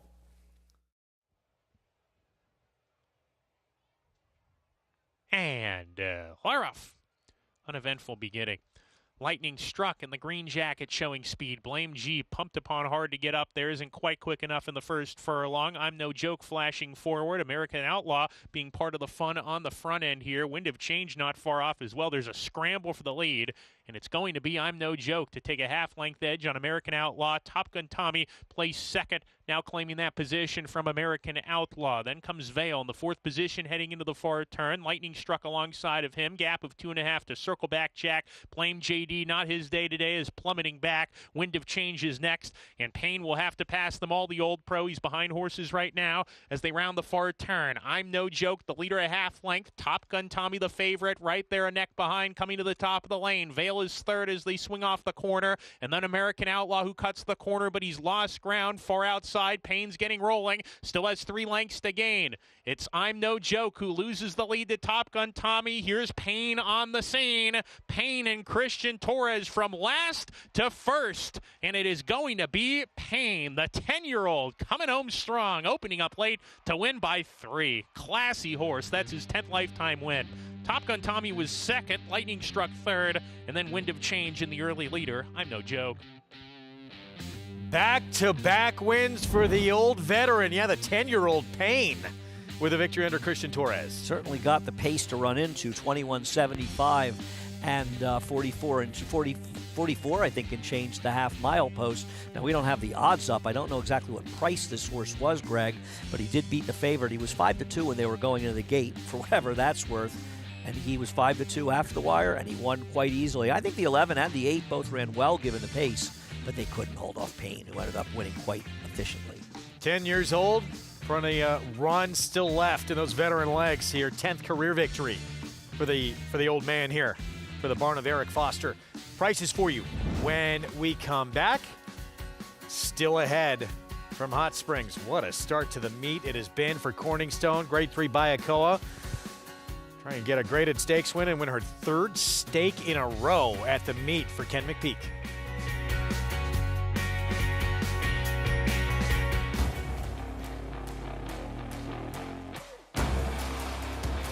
Here comes that big gray Tappet Trice right down the outside. Tappet Trice wins the Toyota Bluegrass. Tappet Trice's 2024 debut was awesome. Tappet Trice is lunging. Tappet Trice wins the Woodward.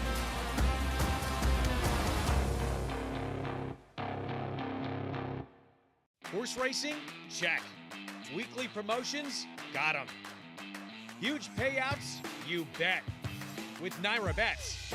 Download the app today and bet on any track, anywhere, anytime with live HD horse races, betting tips and tutorials, expert picks, and more. You bet with Naira Bets. Join now for a new member bonus at NairaBets.com.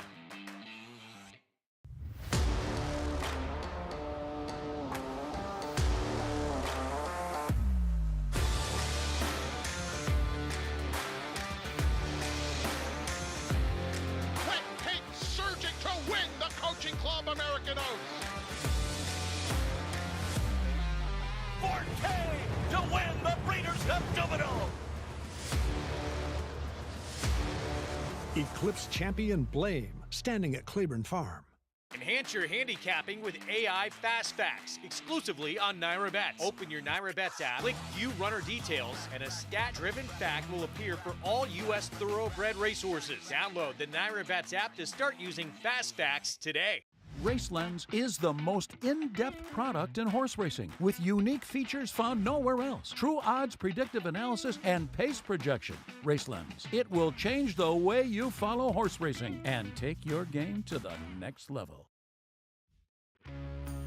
Back with you on our Saturday coverage here on Fox Sports 1. You're watching America's Day of the Races. It's brought to you in part by Hallandale at Alapa. As we get set for the post parade here, the race is going to close out the action here in New York with still plenty to come at Oaklawn and Tampa Bay. Roofer kicks off the post parade, goes by at 6-1. Yeah, well, he may be okay, but he's finding himself, like all of them, in a very, very tough spot. New York-bred maidens looking for that first win in a 6-furlong sprint. Unbroken Chain. Carlos Martin looks to go back-to-back. Even for a deadhead like me, I can't take Unbroken Chain, named for a legendary song. Dominican Thunder, new gelding, and gets Lasix. I think he's a little interesting for a 3rd or 4th in your tries or supers, getting Lasix for the first time. Mike Maker with a first-time start of the 5. The dam was okay, and she's produced one runner that was pretty good. They paid a lot of money for this horse. Another debuter next door, this 6 at a huge number. Yeah, he's 4.5 to 4 horses that couldn't outrun you and I in a horse suit. We had a George Weaver Vacoma win the last 2 races on the Friday card. He's got one here trying to win the last race on the Saturday card. I know that she's run second 3 times, but she's too fast for these horses.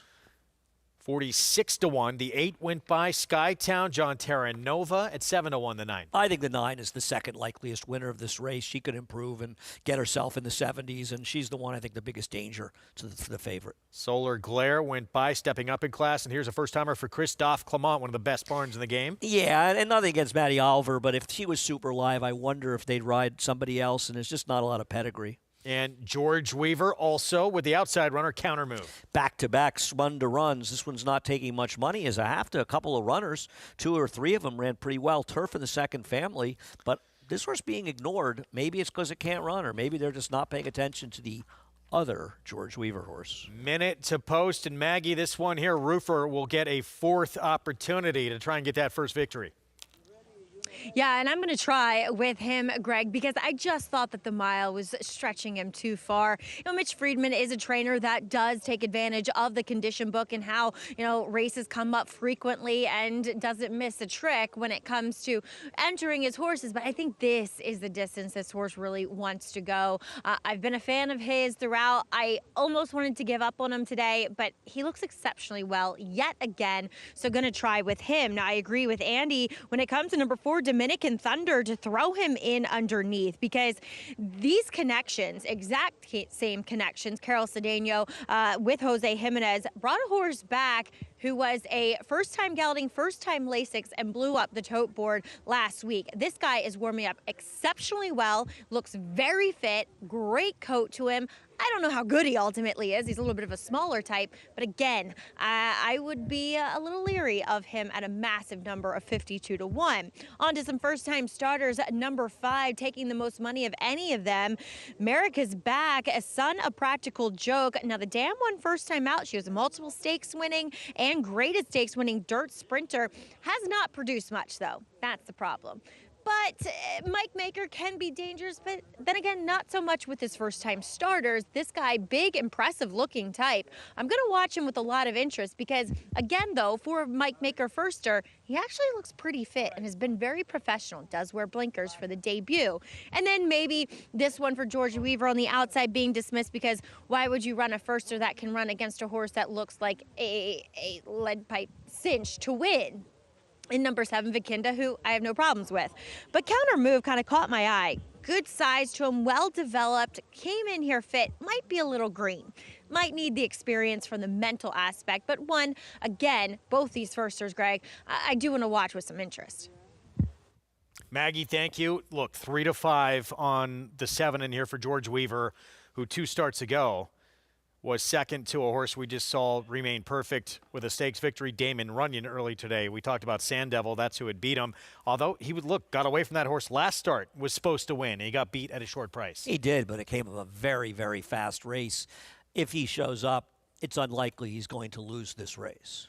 Manny Franco for George Weaver. They teamed up to win a couple of on yesterday's card, the last 2 on the Friday program. And then here's the stablemate to Vakinda, the big favorite, Counter Move, debuting for the barn of George Weaver, Jose Lezcano, 12-1 on this first-time starter from the outside post. But race certainly goes through this 7, who has put up certainly the last 2 efforts, much the best performances of anyone in this field to this point. Can he graduate today in the nightcap on the Saturday card from Aqueduct? Let's go to Chris Griffin for the call. Consider it done. And Counter Move.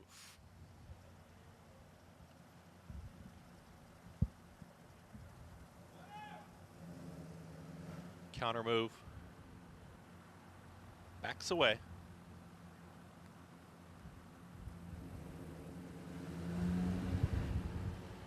Now in. All set. And they're off. Solar Glare was off slowly. At the rail, Roofer right out to the front, and Roofer is the clear leader, is now up by a half length. Here to the outside is Skytown, is up with the pace as well, is now tracking from second out wider. Consider It Done, and also Counter Move. There are 4 across the racetrack and very tightly bunched as there's a lineup right in behind them. At the rail, there comes Unbroken Chain, is in that mix, is moving forward. Here comes a move from America's Back, and America's Back is now taken a lone 5th.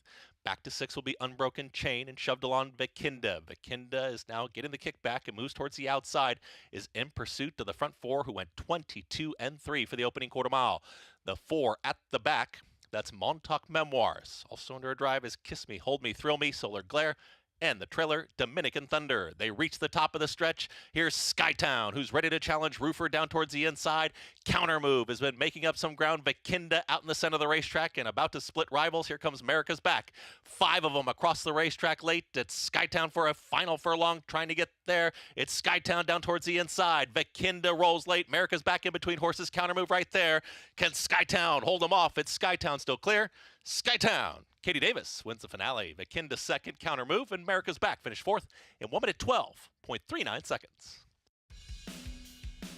Back-to-back starts that Vakinda's gotten away, or been beat, I should say, at odds on. At this Skytown with the victory to close out this Saturday card here in New York, it's 6-1. Yeah, but this one is one that makes you say, I never want to bet this horse again at a short price, because I don't know what happened to his speed. He sort of lagged back. But he made a move. They were moving up front. I mean, 22.76 are going faster than the good horses are going in the last race. They were moving up front. He looms outside. He was lucky to get second in this race, frankly. This was a very disappointing effort. And yeah, I thought the 9 was the other horse in here, but still, the 7 had no excuse not to beat him. They went slow towards the end because the pace was fast. The 9 was much the best in here, did the dirty work. The pace fell apart, and he was still able to hold off the 7, who was very disappointing. And by the way, it was the stablemate of the big favorite. First time out. Counter Move. Almost beat him. Yeah, who almost got by him. 9-7, 12-5. 6-1. As we go back to Tampa Bay, race away from that Kentucky Derby prep and the Sam F. Davis. This one, everyone trying to get their first career win in this maiden special weight on the grass. Mile and a 16th for 3-year-old fillies. Let's go to Acacia.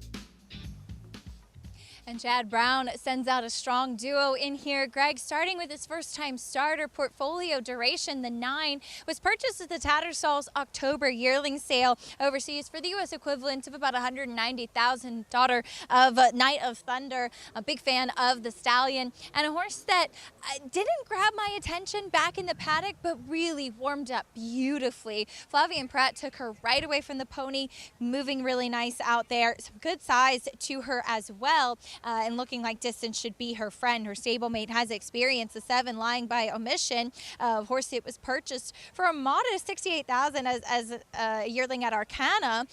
This one coming in off the back of a second-place finish behind Spool, who looks to be pretty talented as well. And not the best out of the gate, but was able to show some speed. Much smaller, kind of typical European build on this filly. And we'll see if she can build off of those 2 races so far, but it looks like she might meet a little bit of a deeper field altogether in here. The 11 Majestic Drive was the one that looked the best back in the paddock for me. I just didn't love the warm-up that I saw from her. She was really kind of pulling at Antonio Gallardo, not really settled. Took her a little bit of time to get going in her stride, but I just really, really loved the way that she was put together. And there is some pedigree as well. She's by Quality Road, and in the second generation, or I should say the damn sister to a couple of graded stakes winners or group winners over in France. And so she's been working sharp on the Palmettos turf course. Hopefully that stride evens out a bit when she gets on the grass, because I really do think she's well spotted in here, Greg. All right, Acacia, thank you. 2-1 favorite right now. It's a first-time starter, one of 2 in the race for trainer Chad Brown, coming off his 5th Eclipse Award win as outstanding trainer. And Chad's high on this horse. I actually saw this horse work down at Payson when I was down in Florida a couple weeks ago, and one of a couple of Night of Thunders they have, and Chad was optimistic that this horse would do well when they got the races and said she was pretty much ready for a race. Well, she shows up 2 weeks later, and we'll see if she's the goods. Chad's had some very good first-time starters win going along on the turf there, and I know he is optimistic that this one could join the likes of some very nice horses in the past that have won at Tampa first out, including the eventual Grade 1 winner, Digital Age. And he's got Eclipse Award winning rider coming off his first award. Flavien Prat in the irons there. It's like the 4's acting up a little bit behind the gate. The horse is 5-1. There's 2 Chad Brown runners in here. I'm not sure how that horse is competitive. But the other one is Run. That's the 7 Lying by Omission. And she lost at 4-5 last time. Graham Motion won with a first-time turfer to beat her last time, and she ran okay.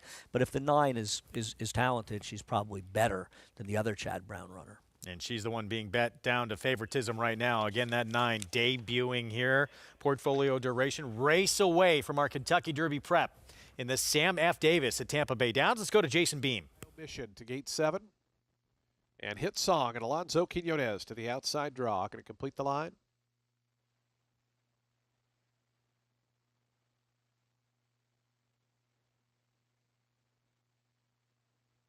Lying by Omission is in. Here's Hit Song. 12 of them set to roll the mile and a 16th. And they're in the gate. And the race is on. Mona L set for speed in those red colors. Lying by Omission is close up as those two quickly speed off. Hit Song up from the far outside wants to join the early proceedings as well. They come to the stretch for the first time. It's Mona L, Jose Ferrer on the engine in front by almost 2 now. Lying by Omission second, Hit Song right alongside third. Then we come back to Kala in the 4th spot. Majestic Drive moves up 5th on the outside. Pediatric Princess 6th in those light blue colors, about 4.5 off the top. In behind that comes Still Thinking of You. Portfolio Duration is in between horses, is running back at about 7th. Outside of that one comes Ticking Time Blonde in 8th. They're a length and a half in front of World of War, who's 3rd last. The 2 at the back, Goddaughter and Native Rose. As up front, it's Mona L who continues on. 23 seconds for that opening quarter mile. Mona L midway down the back stretch in front by almost 2. To Hit Song in second. Lying by Omission drops 4 lengths off the leader back in third. Then comes Kala in 4th. Down at the inside, Pediatric Princess, Majestic Drive. Portfolio Duration in and amongst horses is 7th right now as World of War starts to move to her outside at 8th. Then comes Ticking Time Blonde. Still Thinking of You. Still the 2 at the back, Goddaughter and Native Rose. Mona L with that opening half at 47-1. Goes to the far turn as Hit Song at a big price, trying to get a little bit closer now, draws to within a length. Then comes Lying by Omission, who's still 3 lengths behind. Portfolio Duration trying to move inside of horses is about 5th right now. They're getting the jump on that one, Pediatric Princess. Mona L still who they got to catch. It's Mona L coming to the top of the stretch, the lead 3.5. Lying by Omission trying to wear that one down, has a final furlong to do it. Now starting to get in gear. Meanwhile, Portfolio Duration switches to the outside for the drive. Final furlong to go, Lying by Omission. Here's Portfolio Duration down the far outside. Mona L still battling on to the inside, Lying by Omission. Portfolio Duration on the outside, Lying by Omission. Portfolio Duration, photo finish. That ended up really close. Late run there from Native Rose, who was last early to get up for 3rd, I believe, over Still Thinking of You, but a photo for the win. Dead tight finish at the wire between the 2 stablemates. Did this first-time starter get the nose down? The 9 to the outside. Don't know. Very hard to tell. Hopefully we can slow it down. It's also hard to know when you don't know exactly where the wire is. She doesn't have her there. She doesn't have her there. I think she got her. She got her before the wire. It's possible. Before, I'm not sure about at the wire. It's very hard for me to tell. I think she was up by enough that she might have gotten there. Hard to know. So Chad Brown, we know this much, 1-2. He won. In race 10, but who did he get this victory with? Yes, certainly looked like the first-time starter got the nose down just before the wire. Well, she definitely got there before. The question is whether or not the 7 got lucky on the rebob to get her head back up. I don't know. So photo finish. One more look at it. 3rd career start for this 7. Lying by Omission. Arad Ortiz Jr. Here comes the first-time starter. Her stablemate. I don't know. I honestly the don't. outside. I honestly do not know. I honestly do not know. Incredibly tight. We'll wait and see for this. I need her for the double, so she probably lost. Photo to get developed. See what happens. A camera for right now showing the 7. She won, of course. And it was the 7. Of course. Lying by Omission. Who gets the win here? 7-9-6-1.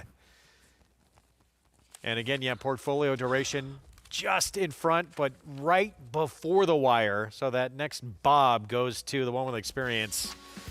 7-9-6-1. Chad Brown 1-2. Here in the 10th, we're going to take a timeout. Up next on the road to the Kentucky Derby. Speaking of Chad Brown, he'll send out Treaty of Rome with Dylan Davis. Just missed in the stakes race. Last time out to kick off his 3-year-old campaign. What will he give us next?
Back with you on our Saturday FS1 coverage. You're watching America's Day at the Races. And the card closed out here in New York. Skytown with the win, trained by John Terranova. 2 wins Saturday for Katie Davis. Yeah, no, listen, a nice job by Katie, who I think's been riding very well. She could have won 3 races today, heavyweight champs. She rode so well last time. She did not get the mount back. I don't know if there's a story as to that. We could have won 3, but she's riding well, and she did the right thing with the horse. This horse was best. Enough of Vachinda. She looks to me like a horse that does not want to win. That was a very disappointing effort by her. Back to back.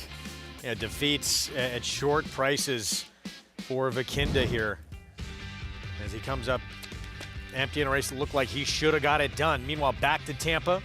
Lying by omission, the one with experience for Chad Brown, just able to get that nose down at the right time. Little lucky to get this victory. Yes, no question about it. Got the absolute perfect bob. The number 9 had gone by before the wire, but was able to get lucky on the bob backwards as they ran 1-2. Kentucky Derby prep. Coming up next, and the barn just ran 1-2 in that race. We'll be sending out Treaty of Rome. As we told you going to break, it's our ABR race of the week, and it's 20 points to the winner to qualify and get into that starting gate for this year's Kentucky Derby. Mile and a 16th, $250,000 purse. 10 will line up, and look at that. Treaty of Rome for trainer Chad Brown opens up as co-favorite at 5-2 right now. Yeah, well, the morning line is horrendous in this race. I mean, the idea that Treaty of Rome was going to be 6-1 in here is an absolute impossibility. And with Chad Brown figures to be one of the favorites, listen, they're betting on the 2, the 3. I don't have all the numbers. The 6, the number 7. They're the ones you probably want in here, but I'm not sure that the 9 is the 8 is totally impossible in this race. It's a very, very interesting race. Even the 1, the maiden, that horse can absolutely win this race or at least get a piece at a big price. A lot of talent shown to this point. Some making, quite a few making their stakes debut. A lot making their debut going longer. So questions to answer for many in this. Sam F. Davis, and we're going to separate who are true contenders from pretenders in just a few minutes, at least in this group. As we head back to Oaklawn, race 8, maiden special weight. 6 furlong sprint coming up in this race where everyone's trying to get that first career victory. There is Stomp, one of the contenders, Ron Moquetbarn. He's got a Derby contender in Speed King. It's a first-time starter, 3-year-old. Getting ready to debut. Let's get Mig's thoughts here on the 8th. Yeah, Greg, and we'll start right there with the 3 Stomp. Looks good. Out of a mare, high heels, is a multiple Grade 2 winner, Grade 1 place, actually 3rd in the Kentucky Oaks. She has produced several winners, no debut winners. And, you know, if you look at Stomp's work tab, it kind of matches up a bit with Whitley, first-time starter that Ron Moquett ran earlier, loomed up and got a little bit tired. I wonder if this horse might not need a start to get to his best effort. The 6 Bon Tom, dropping in class, turning back in distance. This horse tried the Smarty Jones, tried the Southwest. The effort in Smarty Jones wasn't bad. I like this horse turning back. I think sprinting is going to be just what the doctor ordered. The 7-horse Iron Dome, first-time starter, a New York bred by Chester and Mary Broman. We saw their Sand Devil win earlier in New York. This is a half to Daddy Nose and Mr. Buff. He was also very naughty coming out on the racetrack, acted up with the pony, crossed his legs, actually fell down right at the finish line, ran loose for about 1/8 of a mile before he was apprehended. They brought him back to the same exact spot that Eric Asmussen was unseated because you have to carry your full weight, the same amount of distance as everybody else.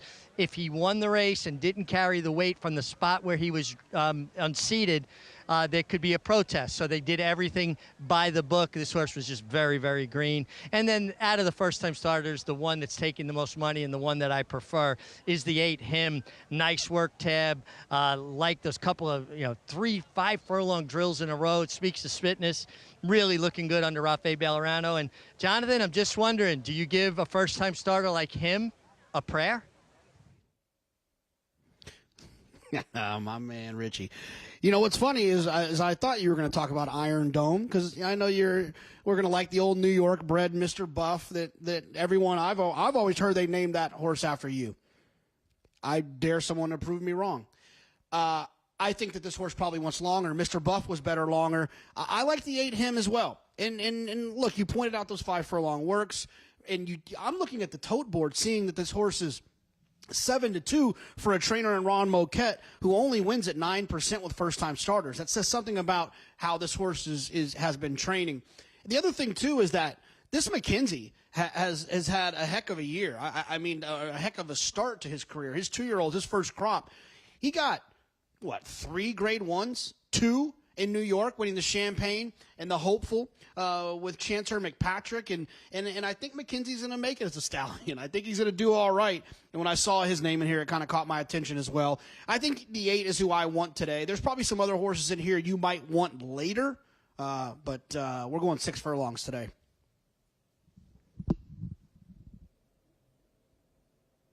Situation. I was interested in one at Tampa, but it's sort of a different situation. Not to say they can't win here. I think the 5 is very much the horse to beat. This is a horse who 5 months ago was running figures fast enough to win this race with routine improvement. He's probably too good for these horses. Mark Cassie's horses have been firing on all cylinders everywhere. Bon Temps is a funny horse because he turns back, and Wayne Lucas actually has decent numbers with turnbacks, particularly at Oaklawn Park. Just odd handling coming back, just runs 3 weeks after Smarty Jones at Southwest. Now he comes back 2 weeks later in a maiden race. But sometimes these Lucas horses, they can survive that kind of handling, and he's an awfully big price here. But I think the favorite, Velociraptor, is way the horse to beat in this race. Yeah, start number 3, Mark Cassie Barn. We've seen win already today at Tampa Bay. Yeah, I don't have any tips. I mean, if I have a story from somebody I trust that's given me winners and stuff in the past, I'd be more interested in first-time starters. I'm not going to guess. Ron Moquette's not a trainer who does great with firsters. That 7 horse who just went by, that is the brother to Mr. Buff. He was one of my favorites. Had so many big wins, a lot of them against New York breds on this circuit, but he was a big horse that loved going longer. And he was a friend or foe as his sire who did not sire too many horses. This one's an Into Mischief they made $500,000 for, and yet he's almost 20-1 on the board, which is a sign that he probably can't run at all. A horse like this is supposed to take more money just because in that situation. That's a bad sign for him. I like Velociraptor. Meanwhile, like 5-6 is my box. Ron Moquette, 2 first-time starters. The 3 stopped, the 8 him, and the 8 him. Some very quick works in the morning leading up to this debut. The 11's also a little interesting getting to a dry track. I didn't know what to make of his debut. When he got left, broke about a length slow and had a little trouble, but I didn't know what to make of it. But I think he's dangerous. 5 with 6-11. Set for the 8th. Features next in Hot Springs Bayakoa in that distaff division for fillies and mares, where Corningstone's going to try and win a 3rd stake in a row. First things first, here's the 8th, Matt Dinnerman, the call. We're ready to go. And we're off. Stomp was a little bit slow coming out of there. Iron Dome up on the pace today from him, who's moving up to claim the 2nd position in the early stages. Velociraptor moves forward on the inside, and Velociraptor has the lead by a neck. Bon Temps 2nd, Iron Dome is 3rd, him 4th on the outside, joining Iron Dome down the backstretch. A gap of 4 lengths back to Secret Legend, Dawn at Normandy next in the field, followed by My Kid Sid with Stomp, a fix to the inside. Rango is 2nd to last, and Gunrunner Charlie has to tap on the brakes going into the 4-turn run. They round the 4-turn here. Velociraptor, the leader, a neck. Bon Temps 2nd, and him is 3rd, rounding the 4-turn. He's 2.5 lengths behind, rounding that turn. Iron Dome has given way. Secret Legends trying to run on as they come to the top of the lane. Velociraptor off the turn with Bon Temps. They're even, and here comes him on the outside. Him producing his rally as they come down the lane. Him gathering good momentum on the grandstand side, and him down the center of the track, blowing past Velociraptor, coming to the furlong pole. He's in front. He's a little bit green, but kicking on now. It's him in front by 2. Velociraptor is 2nd, him straightening out, and a nice son of Mackenzie on debut. It is him to win it by 3. Velociraptor was 2nd, Stomp rallied for 3rd, and Secret Legend was 4th. This was impressive first time out. Him debut for the barn of Ron Moquette, who was incredibly green down the stretch. Yeah. I mean, listen, the 5 ran very well, a fast pace coming off the layup, and this horse literally just blew him off the racetrack. Good trip or not, this horse ran, as you say, green in the stretch. He's one with some promise. We'll see if he can continue to move forward. So Ron Moquette, he's got Speed King with a Derby Prep victory, who's continuing on. See if him can continue to develop and maybe put himself in the picture of some of the best 3-year-olds in the country. Pretty good way to start off your career with this effort. Still kind of figuring things out, too. Shying away from that horse next to him was one with experience. That man right there, he won a Derby 9 months after the fact with a disqualification. He'd love to get one on the day. He's got a big chance with John Hancock. See if he can move forward in the Sam F. Davis. Stay with us. The only colt ever to win 3 one-mile Grade 1s on dirt. Ran the fastest buyer of the year. That's him, 6 wide, streaking clear. 2 more Grade 1s at 7/8. Here's his Forgo, also running a 112 buyer. That's 5 Grade 1s all told. No other son of Sires Curlin has so many. They say, be careful what you wish for. We agree. The brilliance of the legendary Arrogate and the speed and stamina of the sire of sires, Uncle Mo. Introducing Petulante, the first son of Arrogate to stand in New York after winning handily at first asking. Petulante!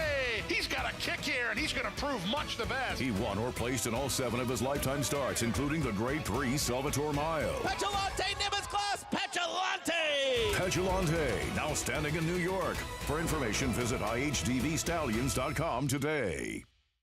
Union Rags, a proven sire with 6 Grade 1 winners. He has 3 Grade 1 winning juveniles, including Dancing Rags, Union Strike, and standout older horses like Express Train and Paradise Woods. His success continues with recent graded stakes winner Circle of Trust and multiple graded stakes winner and Grade 1 winner Power Squeeze. Union Rags, a proven Grade 1 sire, standing at Lane's End.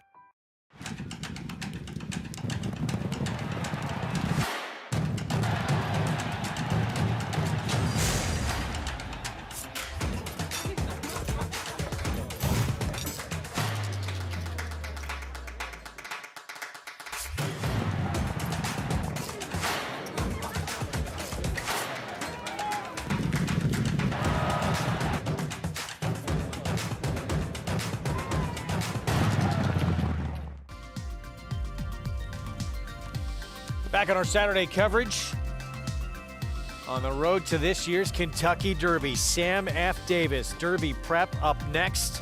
Points on the line to get into that starting gate for Saturday in May under the Twin Spires, mile and a 16th. And a look at the odds as they stand right now. Owen Almighty, obviously very talented. Much the best in the Pasco Stakes back in early January, where he got disqualified out of a victory. Yeah, I think the real question with him is how you see the race playing out. Now, the one Cape Hale is a very generous 17-1 right now, is probably the speed from the inside. But you got to think that Irad's going to be aggressive with Owen Almighty. Will Dr. Ruben M. the 4 go? Will the 3 John Hancock, who comes out of a maiden win at 6 furlongs?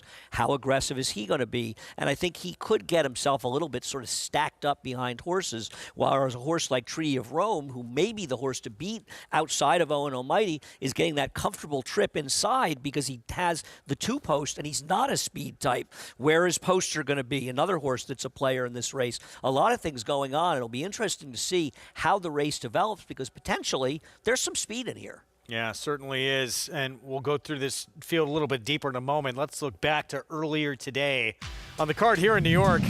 And maybe a Kentucky Derby contender in waiting. Sand Devil, New York bred for Linda Rice, remains perfect. When a horse is as highly touted, he was 1-9 or 1-5 today, and they win in a pitched battle by a head, the initial reaction is to say, oh, this is a disappointing effort. How could they be thinking this is a Derby horse? But then you start taking things apart. It was a ridiculously slow pace, and I think it was bad judgment by Jose Lezcano to nurse this horse along in the front end.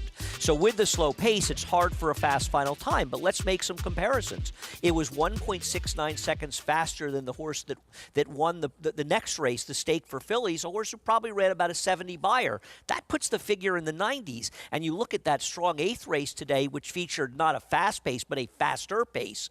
Well, they went only 0.30 seconds faster, and these are hardened veteran horses. This is a newly turned 3-year-old, so suddenly you've got a horse that probably ran a career best figure while setting a slower pace, can go faster, and I think there's every reason to believe that Linda Rice can go to the Gotham with a horse who's a major contender. quick turnaround. If it is the Gotham, that is on March 1st, and that would be at a mile on the road to the Kentucky Derby. Maggie Wolfendale had a chance to catch up with Sand Devils trainer after the win. Sand Devil getting the job done in the Damon Runyon earlier today, and please be joined by Linda Rice. Of course, Linda, he had to dig down deep and fight for this victory after 2 previous blowout performances. Were you happy he had to do that, or not so much? Hey, before we got to the wire, I was a little nervous, but he dug down deep, and he'll probably gain a lot from that. I was a little surprised, but they went pretty slow in the backside in the first part of the race, and it looked like it was just a sprint home. And it looked like he gutted it out. He dug in, and galloping out, he was pretty strong. As you've cited, it's been tough to train here in New York given this winter and the conditions. Did this race set him up for what you would like to see possibly going forward to the Gotham? Yes. We haven't been able to be very aggressive in our training. I didn't feel like I could get enough done with him in the morning due to the tough 3 weeks we've had in New York with the winter weather. So I opted out of the Withers and into this race. But, I'm sure he got a lot out of today's race, and that should help us, try and point towards the Gotham. 2 years ago, you had a horse for the Bromans on the Derby Trail here in New York. Didn't get there. What would it mean to you for Mr. Broman to get to the Derby this year with a horse like this? Well, that was Arctic Arrogance. And so he had run a lot of seconds, and he was gaining Derby points. And we were right on the cusp of having enough Derby points to go. And it was really, Mr. Broman told me, he said, now, Linda, I just want you to know that if we have enough points, we're going. I don't care if he can get a mile a quarter. I don't care if he can get a mile, we're going. He said, it's an experience of a lifetime, and you and I are going. He said, I was there once, I want to go again, and I want you to go with me. So if we get an opportunity, I'm sure we're going. I love it. Well, wishing you the best of luck with him, and well done keeping him undefeated today. Thank you, Maggie. Guys. He's been impressive so far, and you dream those dreams when you have horses like this. That is a quick turnaround. 3 weeks away now from that Gotham on March 1st. Linda's good with bringing horses back on short rest. He reminded me a little bit, and I'm not saying he's as good as Funny Side, but Funny Side's a horse who ran 2 huge figures in his first start. They rated him along at a slow pace in the Sleepy Hollow, and he ran a much slower figure in winning. It's tough to run big numbers when you run those slow paces. This is a very, very good horse. Is he really a Derby horse? Well, that's another question. There's a long way to go, and it's not like there's some tigers out there he's supposed to be that worried about at this point. Well, is there a potential Derby horse in this prep coming up? We will learn more after this running of the Sam F. Davis with a very interesting field. Again, 10 will line up. And here's a look at our post parade. We start with a horse who's never won to this point, Camp Hale. Right, but he is possibly the speed. He has a very good trainer, and he's run fast figures in his races. Am I confident with him? No, but I think he's an overlay at 16-1. He's fast enough to win here. Also was a runner-up to a horse who has become a stakes winner, and a horse who beat this horse next door to him in the Mucho Macho Man last time out, Treaty of Rome. Now, Guns Loaded was very disappointing in the Holy Bull, the horse who beat him, the Mucho Macho Man, which sets him back. But I like the fact that he's improved from a figure standpoint with every start, and he may get a very good trip. 4-1's generous. John Hancock for trainer Brad Cox. Debut win. It was at 6 furlongs, so asked for more distance today. And as a son of Constitution, he has a right to handle the distance. I don't like horses like this at short prices. In general, they're terrible bets, but he's a good trainer, and we'll see what we get from a horse that could be good. Dr. Ruben M. coming out of what's been a very productive springboard mile. Yes, it has, but I don't think it's going to be productive enough to get this horse home. Gateskeeper, still a maiden as well. Right, he's a maiden, but he's a lot slower than the one. Owen Almighty looked like he would have been a multiple stakes winner if not for a DQ last start. I'd like him more if he was the controlling speed. He is not on paper. Poster, dirt debut, winner of the Remsen last start. And he ran well in that race. He's 1 for 1 in the dirt. He won at 1 1/8. He's going to be rating. There should be some pace. He can definitely win. Here is Smokin' Boy. Jose D'Angelo takes over the training duties. Right. I'm not sure why the horse inside of him, the 8, is a huge price given he just lost by a length to Owen Almighty. This horse is an unknown from Puerto Rico. They're always overbet. And then very bold, biggest number on the board outside for Owen Hardy. Don't know how he makes up the ground on Naughty Rascal and Owen Almighty, who finished well ahead of him in the Pasco. So Owen Almighty, 2-1 favorite right now for the man standing by with Acacia. That's right, Brian Lynch joining me here with Owen Almighty, trying to make amends today. As Brian, you and I were just discussing, I understand the Stewart's decision last time, of course, but he was really best in that Pasco. What have you seen from him coming out of that race? Oh, he's trained really well since the race and had a couple of very nice work. So we're going to try the blinkers on today and help if that don't correct his steering a little bit. Irad felt like that might help him, so we'll see what happens here. Yeah, and as you said, I understand the blinkers, Irad's suggestion. Very tiny blinkers on him, though. Yeah, I had to meet him halfway. So, yeah, no, they are just a set of cheaters, just enough to keep him focused. And, you know, you always worry if you put him on, do they make him too strong, too keen early, and that's not what we're trying to do as we stretch him out. So, but he's trained very well going into it, and I feel good about it. And I know you've been confident about him getting the added distance as well. What are your thoughts with maybe some other horses that could show some speed in here? Yeah, no, I think it's a very competitive race, and I could see 2 or 3 horses in there. If they ran their best race, they could be the winner. So it's certainly not a one-horse race, and there is some speed to chase, and you know, I think he's rateable. So I'm hoping that if they do go quick early, he could set off them. Well, thanks for the time. Best of luck. Thanks, Keisha. Greg? Brian Lynch had a pretty good horse who early on the Derby Trail a few years ago looked like a major player.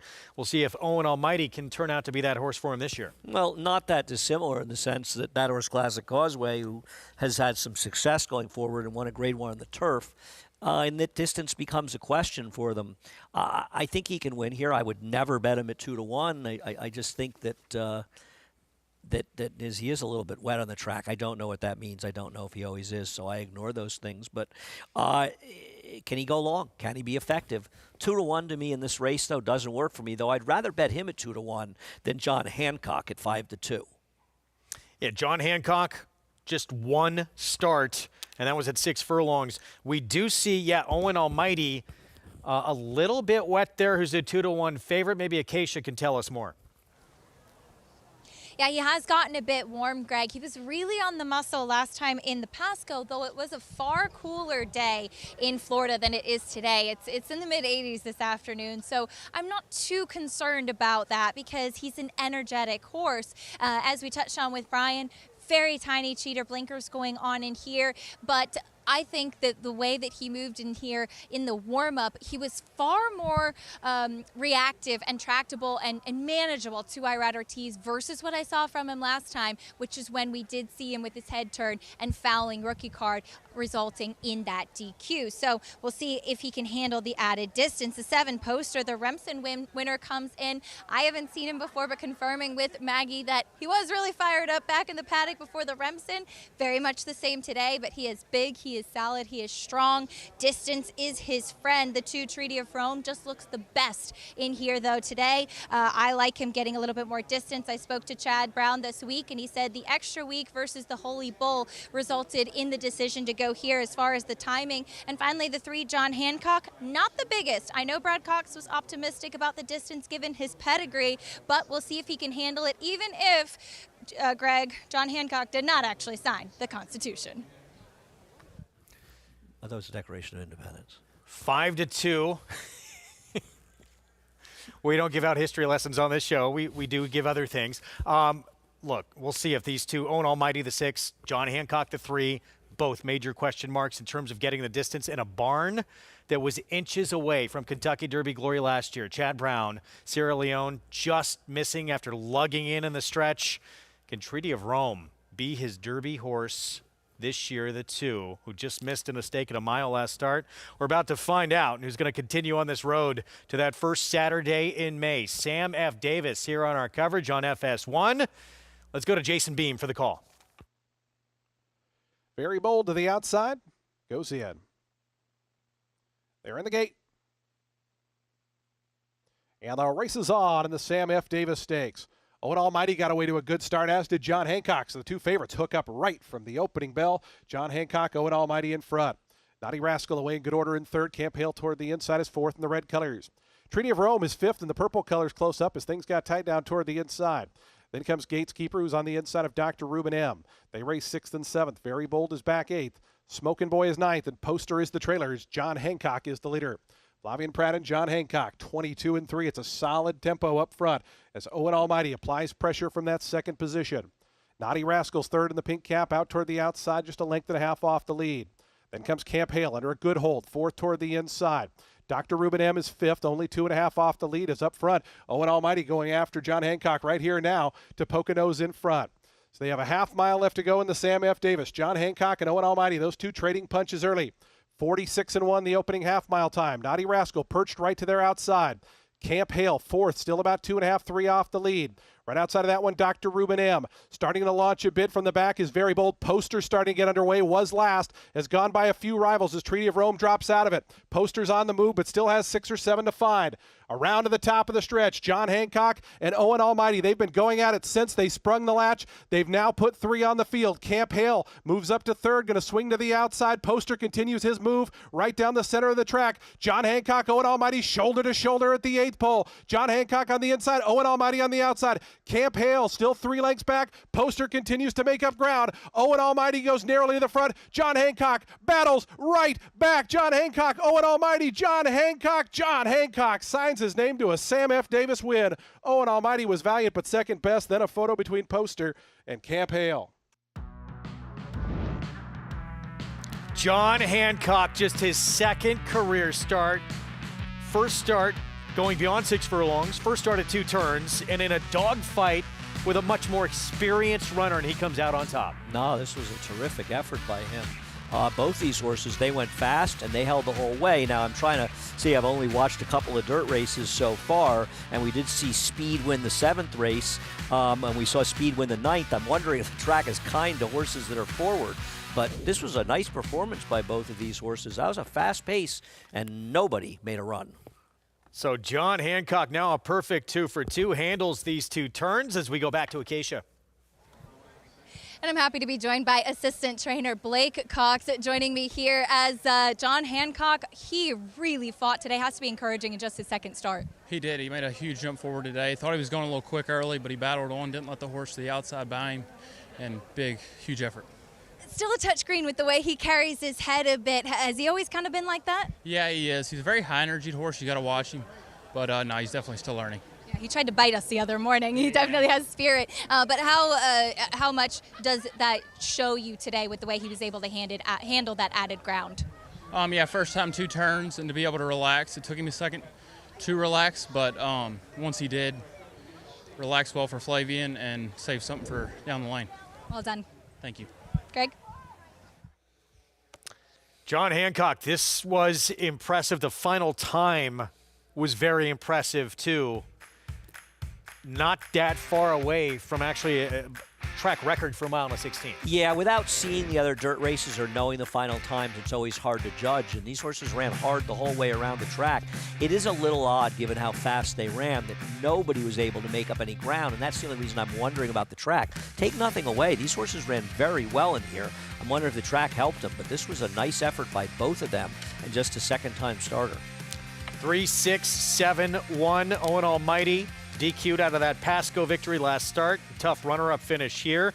Maiden actually winds up 4th in Camp Hale. Poster, the Remsen winner in his dirt debut back as a 2-year-old, completes the trifecta. He's the only horse that made any kind of run. He made a big, huge, wide run. And the way he was moving and given the pace, you would have thought he would have made a bigger indentation in the final. Now, it's possible these horses are just better.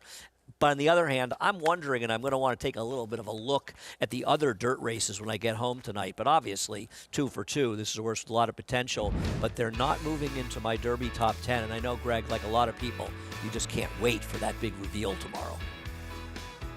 Always look forward to it. It's going to be hard to sleep now when I tell you that. Long, I know. long Feel free way to text to me at go. 4 in the morning because I'm going to be pretty worked up, too. Until we get to that first Saturday in May. But exciting horse based off of what he did here now in just 2 starts. Feature race on the Saturday card. Grade 3 Bayakoa here at Oaklawn. Mile and a 16th in this Distaff division for fillies and mares. And Corningstone, we've talked a lot about. 2 stakes wins to kick off this meet, trying to get 3 in a row now. But having to deal with one she's faced before, who she had finished ahead of before, but that is not the same Loved we saw last time out. Yeah, I mean, if Loved is the horse that we saw at Churchill, and there was a little bit of moisture in the track last time, and maybe that had something to do with it, and it is fair to point out the 2 biggest figures she's ever run have been on wet tracks, though it was a Harrow track last time. But Tarifa's pretty good, and she beat up on her last time. So the comeback effort now for this 6-year-old mare, Loved, on the outside. The 6, 3-5 top choice. I'm trying to get while the getting's good, as Torpedo Anna is theoretically pointing to the next race in this series. The Azeri as a prep. Yeah, I can't pronounce I'm glad that you name. let me say Every it. time I try to pronounce it, you tell me I got it wrong. And that obviously a prep for the Apple Blossom, but you have the horse of the year coming back. Yeah, and get while the getting's good. Well, she's not Yet around only 5 right now. want to try it.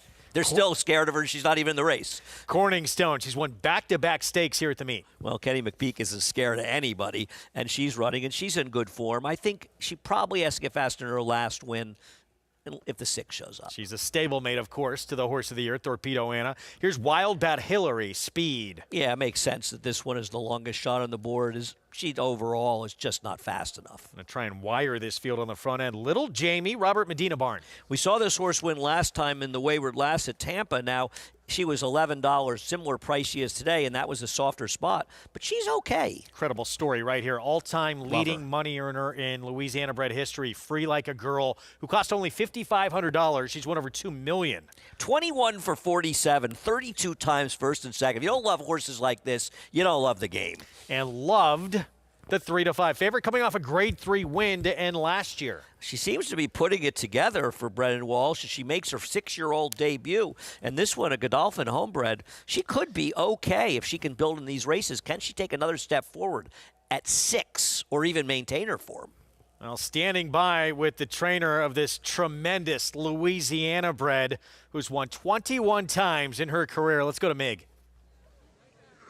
Thanks, Greg, and so pleased to be joined by Chassis DeVille Pommier. And I actually rode stakes winners for your dad and your children. So you guys, this is a family affair. What kind of a journey has this been to have a mare like this?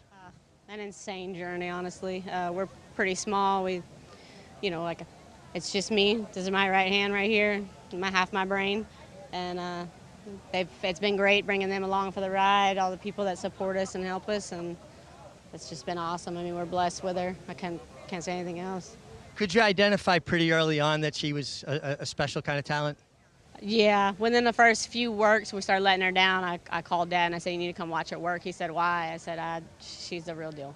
She's the real deal. Just the way she moved, how she carried herself, you could see it in her that she was going to be something. She really carries good weight, looks terrific in the flesh here. What kind of trip would you like to see?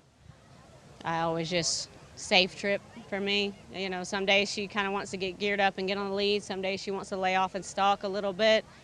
I always just tell the rider, good luck, see where you're at. In the long storied history of Louisiana racing, Louisiana breds, she is the all-time winningest money earner. What is that like to be a part of that history? It's crazy. Everyone asks me and this and that, and I just go, the only number I want to see is what the date of the next race I have to train to. That's it. That's the only one number I want to see. I treat her the same as the rest of the horses. She's the queen, don't get me wrong, but we just let her be a horse, let her do her thing. Thank you so much for taking time. Great to see you guys. Best of luck. And guys, you think about that long vaunted history of racing in the state of Louisiana, and you can go back to 1924, a Louisiana bred Black Gold winning the Kentucky Derby. Richie had that mount, actually, I think. How about that? It's such a cool story. And you saw Chassis Pommier's daughter there, Avery, on the left-hand side of the screen. She actually owns part of this incredible mare, Free Like a Girl. There she is. So now I know where to go to borrow a little money. Exactly. And not only the 21 career wins, she's multiple Grade 1 placed against a champion in Idiomatic, a Dare Manor at this racetrack as well, in their premier race in the division, the Apple Blossom. She's very good. I just love her. And the other thing is, she's a daughter of El Deal. El Deal broke his maiden here in a maiden claiming race, I believe. He won the Grade 1 Vanderbilt. So he's got sort of a pedigree to be outrunning her odds. And you don't see a lot of El Deals. He was also a brilliant sprinter. And she's good going long. I'm sure they treat all their horses well. I'm guessing they treat her a little better than the other ones. I would they think should. That's the She's case. Paying for a lot of people's dinners. As she said, she is the queen of the barn. Let's go to Jonathan for more on the Bayakoa. Yeah, look, I mean, Loved is the one that makes the most sense on paper. Her figures, it all checks out. But at a short price like this, I don't think she's that obvious. last I looked was 1-2. I'm going to go to the inside with the 1 Corningstone. It's a horse that has some tactical speed. And funny enough, Julian has this rap for being kind of a passive rider. And while I think his style and learning in France, and I think he is one that likes to come from off the pace, but when he finds himself forward, finds himself on the front end, I think he does an outstanding job. He's got a great clock in his head, great timing. And I think Corningstone from this inside post position is not going to be on the lead, I don't think. The pace figures don't suggest so, but I think will be forward enough, should work out a nice trip, should be able to save ground, and for whatever reason, if the favorite has any adversity throughout the race, I think the 7-2 on Corningstone makes a ton of sense. Another good storyline in this race. Yeah, trying to win a 3rd consecutive stake to start off her meet here at Hot Springs. And she did it, yes, last time on the lead, but there's a much quicker filly right next door to her today. Yeah, I mean, you have to assume that Wild About Hillary is going to be in front. If she's not in front, you could say that she doesn't, she's over her head in this race. If you don't send her the lead, then I don't even know why you'd lead her over.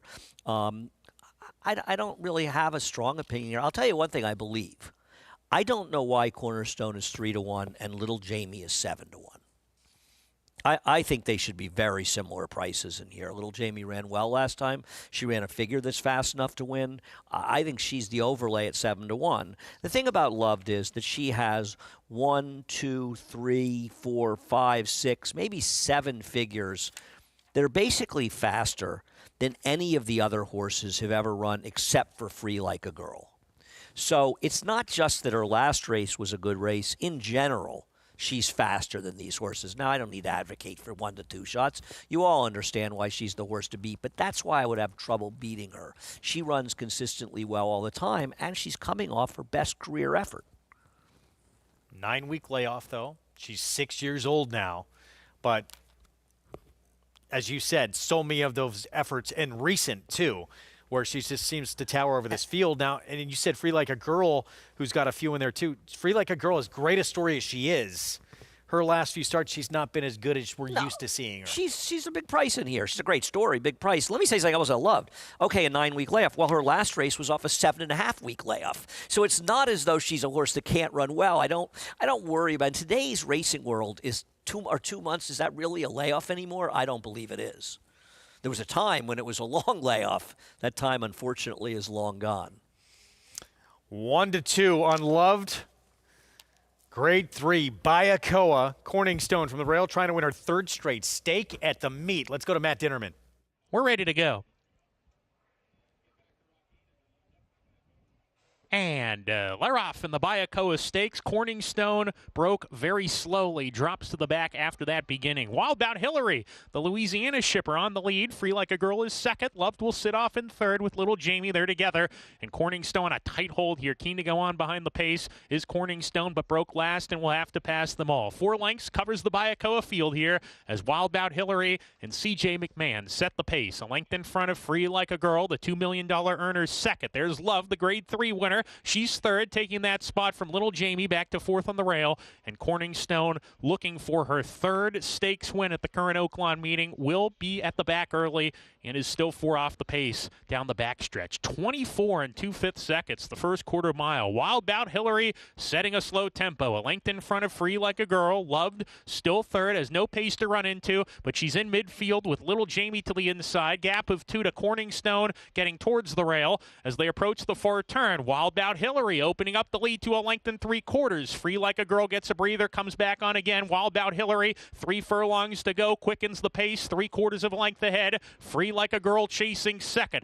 Loved has come under a bit of a ride now. Loved in the 3rd position. Wild Bout Hillary sneaking away again to a 1.5 lead. Free Like a Girl still in chase mode 2nd. Loved, Tyler Gaffleone getting to work on her, but she's going to have to turn it around to win it. She's in 3rd, plotting in place at the moment. They're down the stretch in the Bayakoa. Wild Bout Hillary still in front. Free Like a Girl chasing with determination. Love trying ever so hard on the far outside. 16th to go. Wild Bout Hillary. C.J. McMahon holding off Free Like a Girl, who's lunging at Loved. Wild Bout Hillary in a photo with Free Like a Girl, who made it tight. Those two hit it on the line together with Love 3rd, then Little Jamie and Corningstone.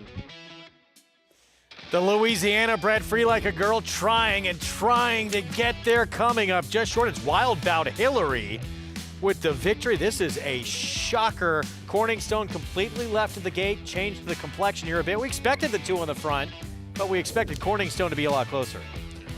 Yeah, I mean, I don't know what to say. I mean, I guess you could say that the one and got left, maybe she could have won, but she didn't really make much of a run. But let's take nothing away from a horse who on paper was frankly overmatched. Her last race, the best race she ever ran. It was too slow to win this. She got loose on the front end. I could never have had her. She could have been 80 to 1. I wouldn't have had her. But I will tell you, my friend Hillary, who spells it with one L, is never going to forgive me for not paying this horse for her. Everyone, I think, looking at this stretch run, expecting her to get run down. I expect her to get run down after the wire, Greg. How in the world did she do it? Well, good for her. What a performance. Back-to-back wins now.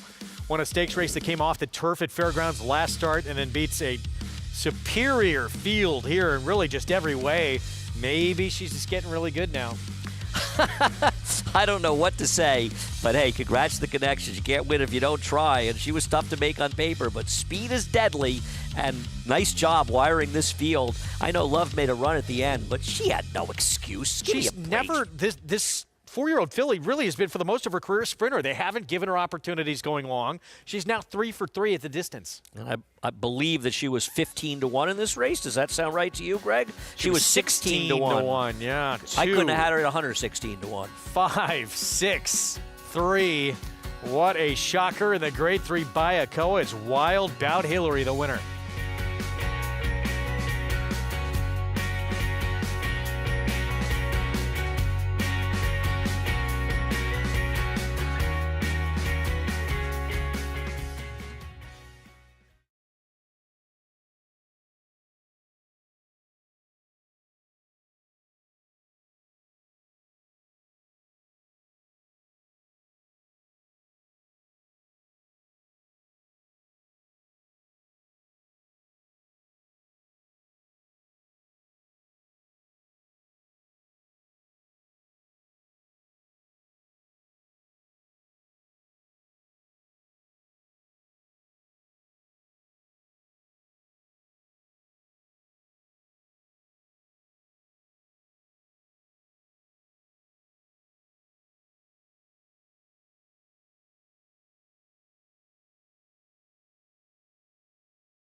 Back on our FS1 coverage and continuing on this road to the Kentucky Derby, John Hancock. It's a big test, sort of an all or nothing off a 6-furlong sprint debut to put this horse into a 2-turn mile and a 16th Derby prep. And he more than answers the question. Yeah, no, he ran very well, and gamely came back. Felt like Owen Almighty had him measured, and he came back on. I mean, even if the track's in their favor, and I don't know that, just the way this race was run gives me that feeling. It doesn't take away from the fact that these horses ran pretty well, and for a second-time starter, it's a very impressive performance. Congrats if you had him. I know I could not have had him. It looked like he got passed in the stretch. I think he did get passed. And I thought Owen Almighty got him beat. You do not see many re-rally from that position on the inside. We saw it, though, in that first race we did with the maiden for Chad Brown and Dylan Davis. That horse came back, and all I'm saying is we did see 3 races on the dirt there. They were all routes, and they were all one wire-to-wire. Having said that, one was Lucara, who was the best horse in the race. But I do have a feeling, especially the way the 7 couldn't gain into that pace, makes me wonder a little bit. Last horse I can remember in a Derby prep getting passed on the rail in the stretch, coming back to win, wound up winning the Belmont Stakes. Dornick last year. So I'm going to upgrade John Hancock based on that. It's not easy to do. It shows a lot of gameness, certainly, just in your second start. Let's go back to a horse who ran yesterday who is incredibly exciting off this performance. His debut race is making up a ton of ground off a brother to the former 2-year-old champion Fierceness, who set a track record in that 5-furlong sprint. Mentee, this was the first start since that race almost, 9 months ago? Something like that, and this was extraordinarily impressive. And look at the way he puts the distance to the second-place finisher. He wins by 7 lengths. There was 11 or 12 lengths from the second to the third and fourth-place finishers in here, and this race came up extremely fast. It got a 106 buyer figure. To put it into perspective, I believe the second-best now figure for any 3-year-old running at 2 or 3 was 101. So this horse has the fastest figure. Now, whether or not he's a horse that wants to go long, whether or not they're aggressively going to go to the Derby is another story here. But one thing we know, he's very, very good. And the distance, there's no question this was a fast race, and I have no problem with that speed figure. And for the people that think that horses that run those numbers in maiden wins, they're flashes in the pan, it's just not true. The history of racing is littered with very good horses setting big figures, breaking their maidens, and I think this is an extremely talented horse, and I look forward to seeing him wherever he runs. Incredibly exciting on just, a race where no one had yet won. Breaks his maiden with that kind of performance. We can't wait to see Colloquial come back for George Weaver. Still have the nightcap to come on this big afternoon at Tampa Bay. Stay with us. Their finale when we return on our coverage here on Fox Sports 1. At the Keeneland September yearling sale, the premier thoroughbred auction venue in the world, Mandy Pope of Whisper Hill Farm signed the ticket on the $5 million sale topper by Curlin, bred by Stone Street Thoroughbred Holdings. He was one of $5 million plus yearlings by Curlin to sell. No fewer than 55 of his yearlings fell to the auction gavel, averaging nearly $600,000, making Curlin the #1 sire of yearlings in 2024. Curlin, the classic sire. Horse racing? Check. Weekly promotions? Got 'em. Huge payouts? You bet. With Naira Bets. Download the app today and bet on any track, anywhere, anytime with live HD horse races, betting tips and tutorials, expert picks, and more. You bet with Naira Bets. Join now for a new member bonus at NairaBets.com.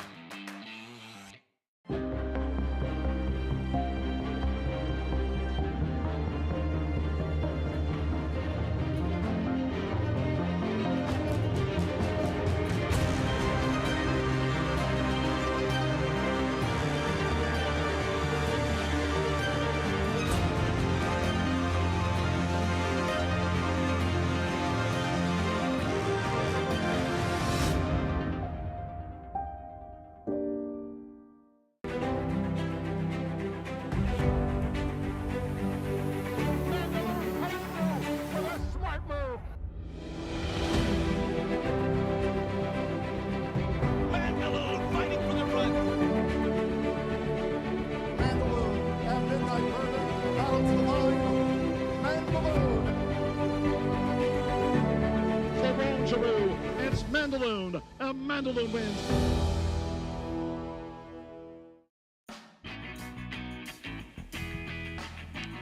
Welcome back to America's Day at the Races. Glad to have you with us as we have the nightcap coming up on the turf at Tampa Bay Downs, going 1 mile and an eighth, and it's a pretty wide open board. Last I checked, the favorite was a tepid 3-1 on the number 10, the Chad Brown runner. No surprise in Factor Analysis, a horse that ran at Tampa last time out with a win. So finally got the chance to break his maiden. Now stepping up to the next level of competition. He looks fine. He's very fit off the back of that win. Sometimes these horses just take a little bit more time. When they come back, they're able to put back-to-back efforts together. We'll see what he can do stepping up to face winners for the first time. And while that was certainly his best race to date, he'd been rather consistent kind of in the high 70 buyers since then. So this will be a real litmus test for him. A couple of horses rematching. One that I was very intrigued by, though, is the 12 Esan. Second time now going out for Saffie Joseph Jr.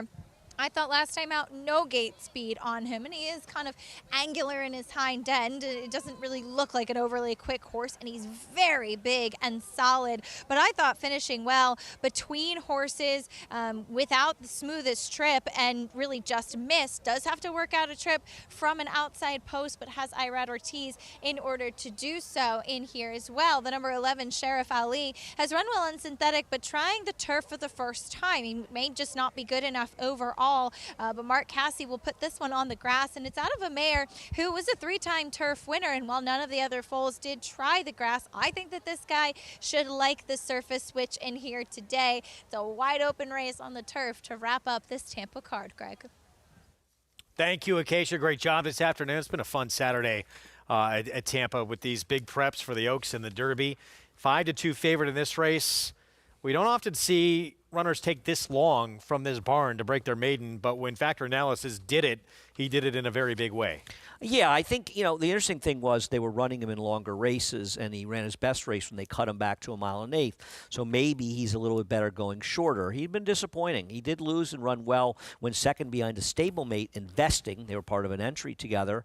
But he was a little disappointing in his subsequent efforts, to be honest. He really hadn't run that well, and maybe cutting him back accentuated his kick. If he runs as well as he did last time and he gets a decent trip, he's way the horse to beat, but it's hard to be overly confident about him in this field, and I think, as Acacia said, it's a very, very competitive race. I would not disagree with that. What's your take on that Saffie Joseph Jr. run of the 12 Esan? Well, his horses seem to run better than they look on paper way too often. I don't like him.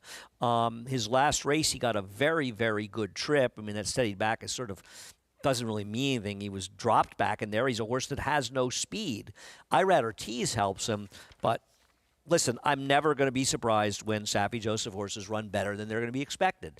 And just look, this is a horse that was struggling to get out of the 60s from a Buyer's scale. The only 70-plus figure was a 72 in a stake race, which is a dressed-up number. Suddenly he goes in Saffie Joseph's barn. He comes off a 6-month layoff, and he runs an 81 Buyer at almost 16-1. Good trip or not, this horse improved dramatically getting in that barn, but he does have to overcome post number 11. But nothing surprises me in that barn, and it certainly doesn't hurt to have Irad Ortiz, especially at Tampa.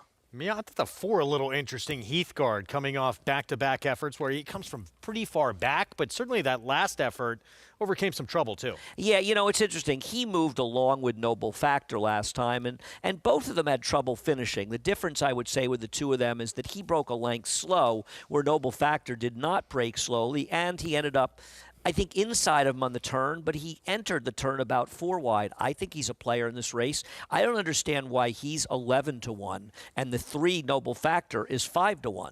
He looks like he's as likely, if not more likely, to win. I guess the only knock is he's had more chances, but I think he should be. There's no reason. Whatever price the 3 is around where he should be, don't you think? Yeah, I guess thinking, even though he finished ahead of Noble Factor last start, for Noble Factor, first start back off the bench for him, feeling he could move forward. Maybe, yeah. I thought Heathguard was very interesting, though. It's a big price. I can't argue with you. He's run fast enough to win this race. He draws towards the inside. He is not supposed to be 10-1. I'll be curious to see if he takes a late odds flash lower, because to me, he's an overlay, Greg. Chad Brown barn, though, Klarovich Stables with a favorite Factor Analysis, the 10 at 5-2 on the board. Let's go to Jason Beam for the finale from Tampa Bay Downs. Esan has gone in. We're waiting on Why Not Me. And Pet Mat will be all set for a start to close the show here on a Saturday.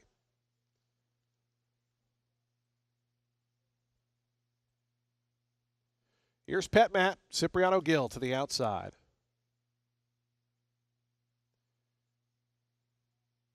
They're in the gate. And the race is on. Double Factor toward the inside was out well. Late call forwardly placed. Here's Why Not Me coming up to have part of the early proceedings. And Why Not Me going to poke ahead in front of Reminder and out wide Kansas Cat. Those two in the early vanguard as well as they come toward the stretch for the first time. It's Why Not Me, Kansas Cat there 1-2. Into the lane. A length more then back to Sharif Ali, who moves up in third. Right to that one's inside. Reminder's fourth in the pink cap. Double Factor and Factor Analysis, they're out fifth and sixth, just 3 lengths behind as they work into that first turn. Late calls after that. In leather length then, back to DeBoom. Outside of that is Heathguard. Sharif Ali was getting out a little bit on that first turn. Asan is back third last. Then comes Pet Mat, and Magic Heart is the early trailer, 12th and last, with just over 5 furlongs to go. Why Not Me, the pace setter, 23 and 3. The opening quarter mile, Why Not Me, 3/4 in front of Kansas Cat in the second position. Length and a half more back to Reminder. Factor Analysis, right to that one's outside, is racing in fourth, just 2.5 off the leader. Then comes Late Call. Double Factors toward the inside in the black colors. Blue Cap racing along in sixth. Heathguard is seventh. Sharif Ali's being eased out of the race. Sharif Ali, who was struggling on that first turn getting out, has been pulled up out of the race.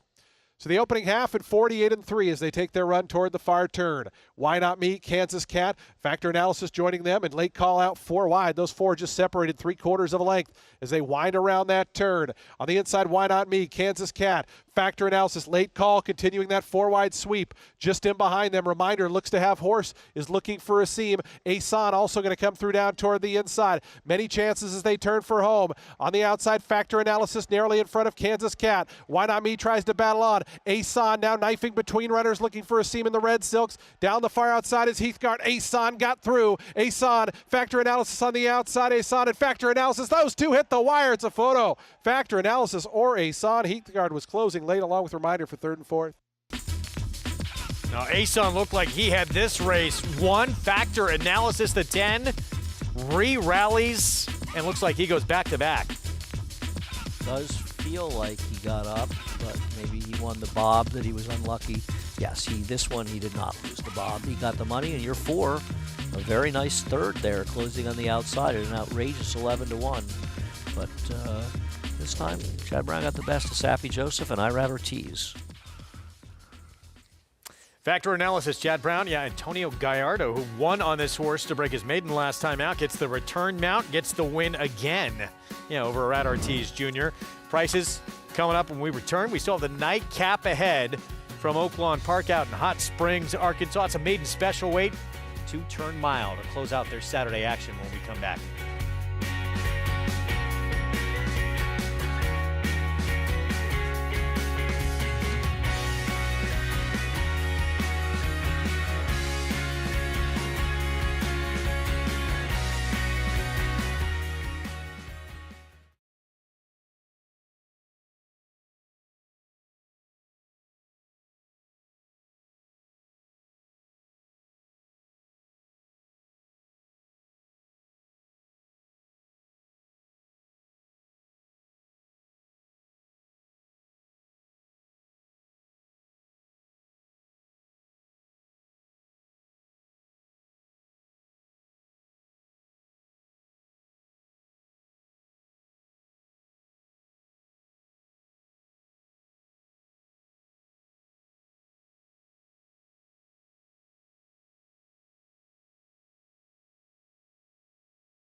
Back with you on our Saturday coverage here on Fox Sports 1. Finale still to come from Oaklawn. And the grade 3 Baiacoa. Shocker here. Wildbat Hillary, we figured to be in front. We did not figure for her to be in front at the wire. She goes gate to wire for the win. Let's go to Mig. Just a tremendous ride from CJ McMahon here. And CJ, you're a Louisiana bred. We were talking about the Louisiana bred mare, but a Louisiana bred won it. What a terrific ride. Thank you, sir. I appreciate it. Thank you to Mr. Tanner and all the connections and my agent for, getting the job done. And the filly ran phenomenal. I mean, she broke well for me and put me where I'd like to be, and she relaxed and kicked home.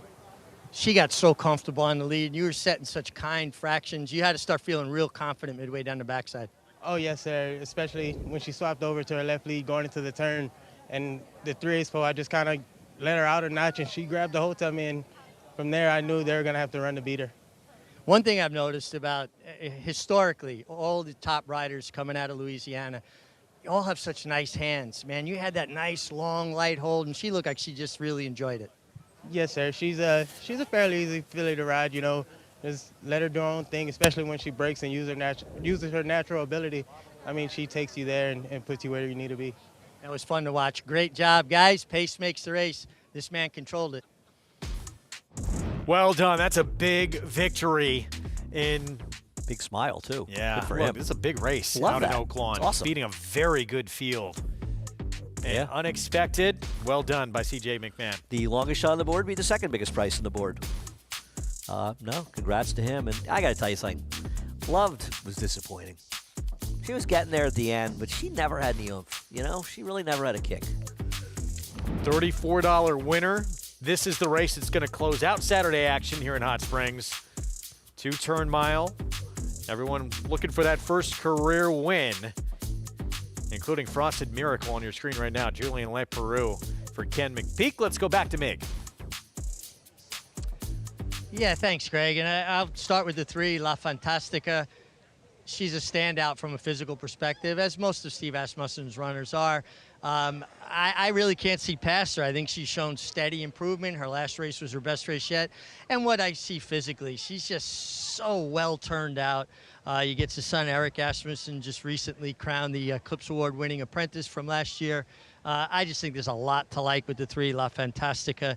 The 8, Yes Ma'am, kind of caught my eye. Certainly a pedigree should appreciate stretching out and getting Lasix for the first time. She showed good speed sprinting, so you got to think she's going to be forward here with Tyler Gaffleone. And then the 5-horse, Good Game. I think she was just kind of eliminated early last time. Had to take a bunch of kickback because she just didn't break very sharply. And guys, with the Super Bowl tomorrow, Good Game. Isn't that what we're all just hoping for? A good game?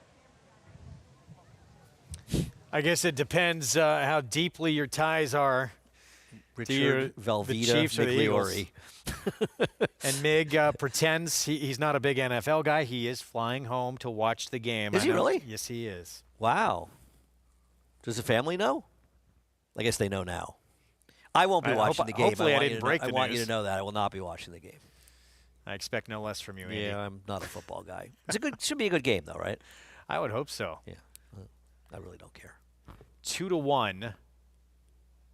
La Fantastica. The problem with La Fantastica is that if you take out her last race, she's a contender at very best, but she's 2-1 off the last race, and that was a muddy sealed track. So maybe it was stretching out a little farther that helped her, but I'm not betting a horse as the favorite that has an outlier effort in her last start on a muddy sealed track. This horse has run most of her races on the turf. Not saying she can't win, because she can win, but I can't bet horses like that. I think the 1, Frosted Miracle, is going to run better, and I think the 4 is a fair price at 5-1, Princess M2. This is a race where, like a lot of races at Oaklawn, they all look the same. We'll get a good look at them circling behind the gate. And I'd rather take somebody else. I'm not going to bet the 2 off a muddy track race. Maybe she'll win, but I would lose. I would prefer the 4 and 1 here. Post time coming up. Jonathan, your parting thoughts here on this finale from Oaklawn. Yeah, I'm going to go with the 8, Yes Ma'am. And this is a horse that gets Lasix, right? Was bet on debut for John Ortiz, who wins with these types of horses and wins a lot of races at a high percentage. But it's the fact that when horses take money on debut, there's usually a reason for that. It's usually the horses have shown talent in the morning, so there's something to kind of build off of. It doesn't just usually just happen. And so in a situation like this, I just feel like this horse likely has some talent, probably learned a little bit. Maybe it was the muddy racetrack. And now you get to go a little bit longer with a horse that is a half to Mystic Dan. So you'd like to think that longer will be better for this filly. I actually think she's got a better shot here than she did first time out. She's probably a little bit overbet that day in reality, but I think getting a little bit further, getting Lasix, and getting to a dry surface could check all the boxes for a yes, ma'am. Interesting here, certainly second time out for a very good barn. What'd you think? I didn't like her, but it's the second time starter stretching out. Not my cup of tea, but I guess she could win. Like I said, to be honest with you, my biggest idea in here would be bet against the 3. Because I don't think she's supposed to be 9-5 off a race in the slop. She ran a sloppy sealed track, a muddy sealed track. She may win, but not really a horse that I would look to bet on. As a big move forward on a track she's not going to get today, so that's a short price to take, thinking she can do it again on a totally different type of surface. I just wish they'd run the race personally, but that's just me. 5-1 inside, Frosted Miracle, Ken McPeak, who has, and there she is, the gray, who just left your screen.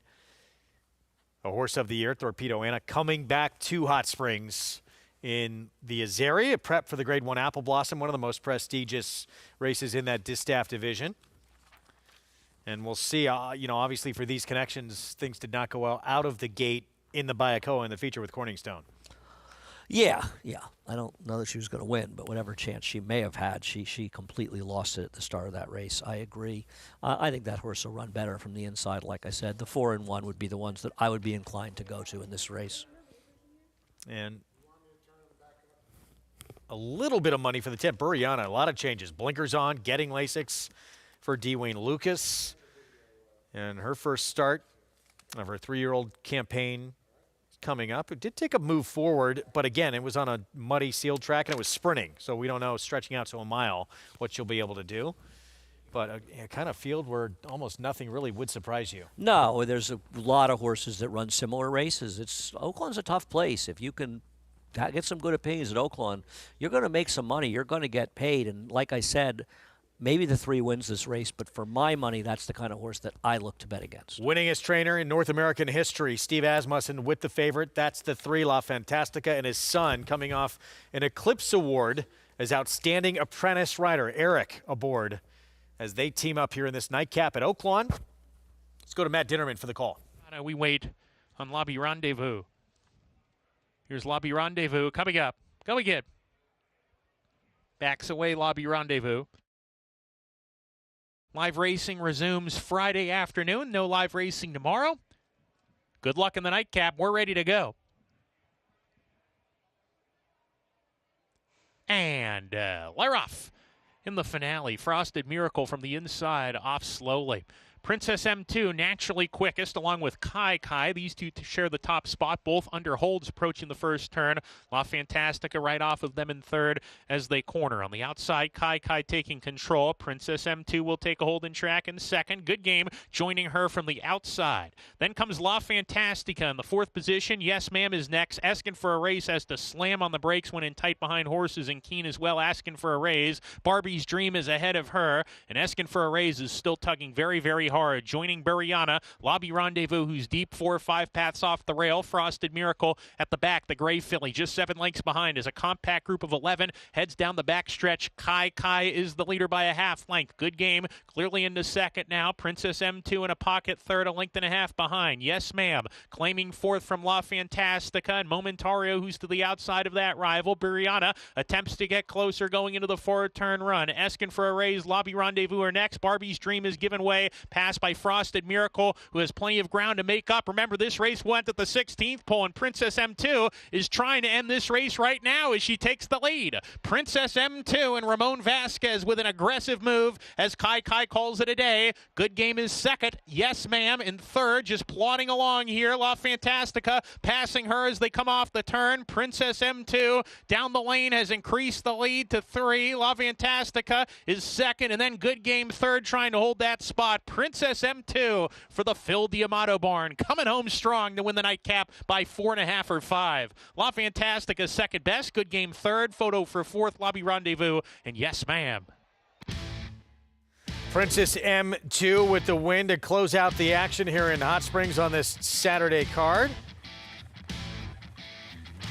And as we said, we thought really anything could happen. Goes off at 9-2 in the end. Yeah, as I said, I thought she was a logical horse in here. And, it's interesting. He said that the race ends at the 16th pole. That race was over at the quarter pole when this horse moved the lead down in the inside and able to get it done. The 3 ran fine, but just was no match for this winner. And it was a surprisingly gapped out field given how they looked on paper. Fun day of racing, Greg. It really was fun, and maybe saw a real contender on the road to that first Saturday in May, and that Sam F. Davis win. We're back tomorrow. 2 Eastern start time on FS2. Next up on FS1, PBA US Open Finals. It was John Hancock handling the stretch out in the Sam F. Davis. What a performance in that duel down the stretch. Sand Devil remains undefeated with that victory in the Damon Runyon for Linda Rice. It's Gotham next on March 1st, and La Cara on the road to the Oaks with an impressive victory in the Suncoast on the front end.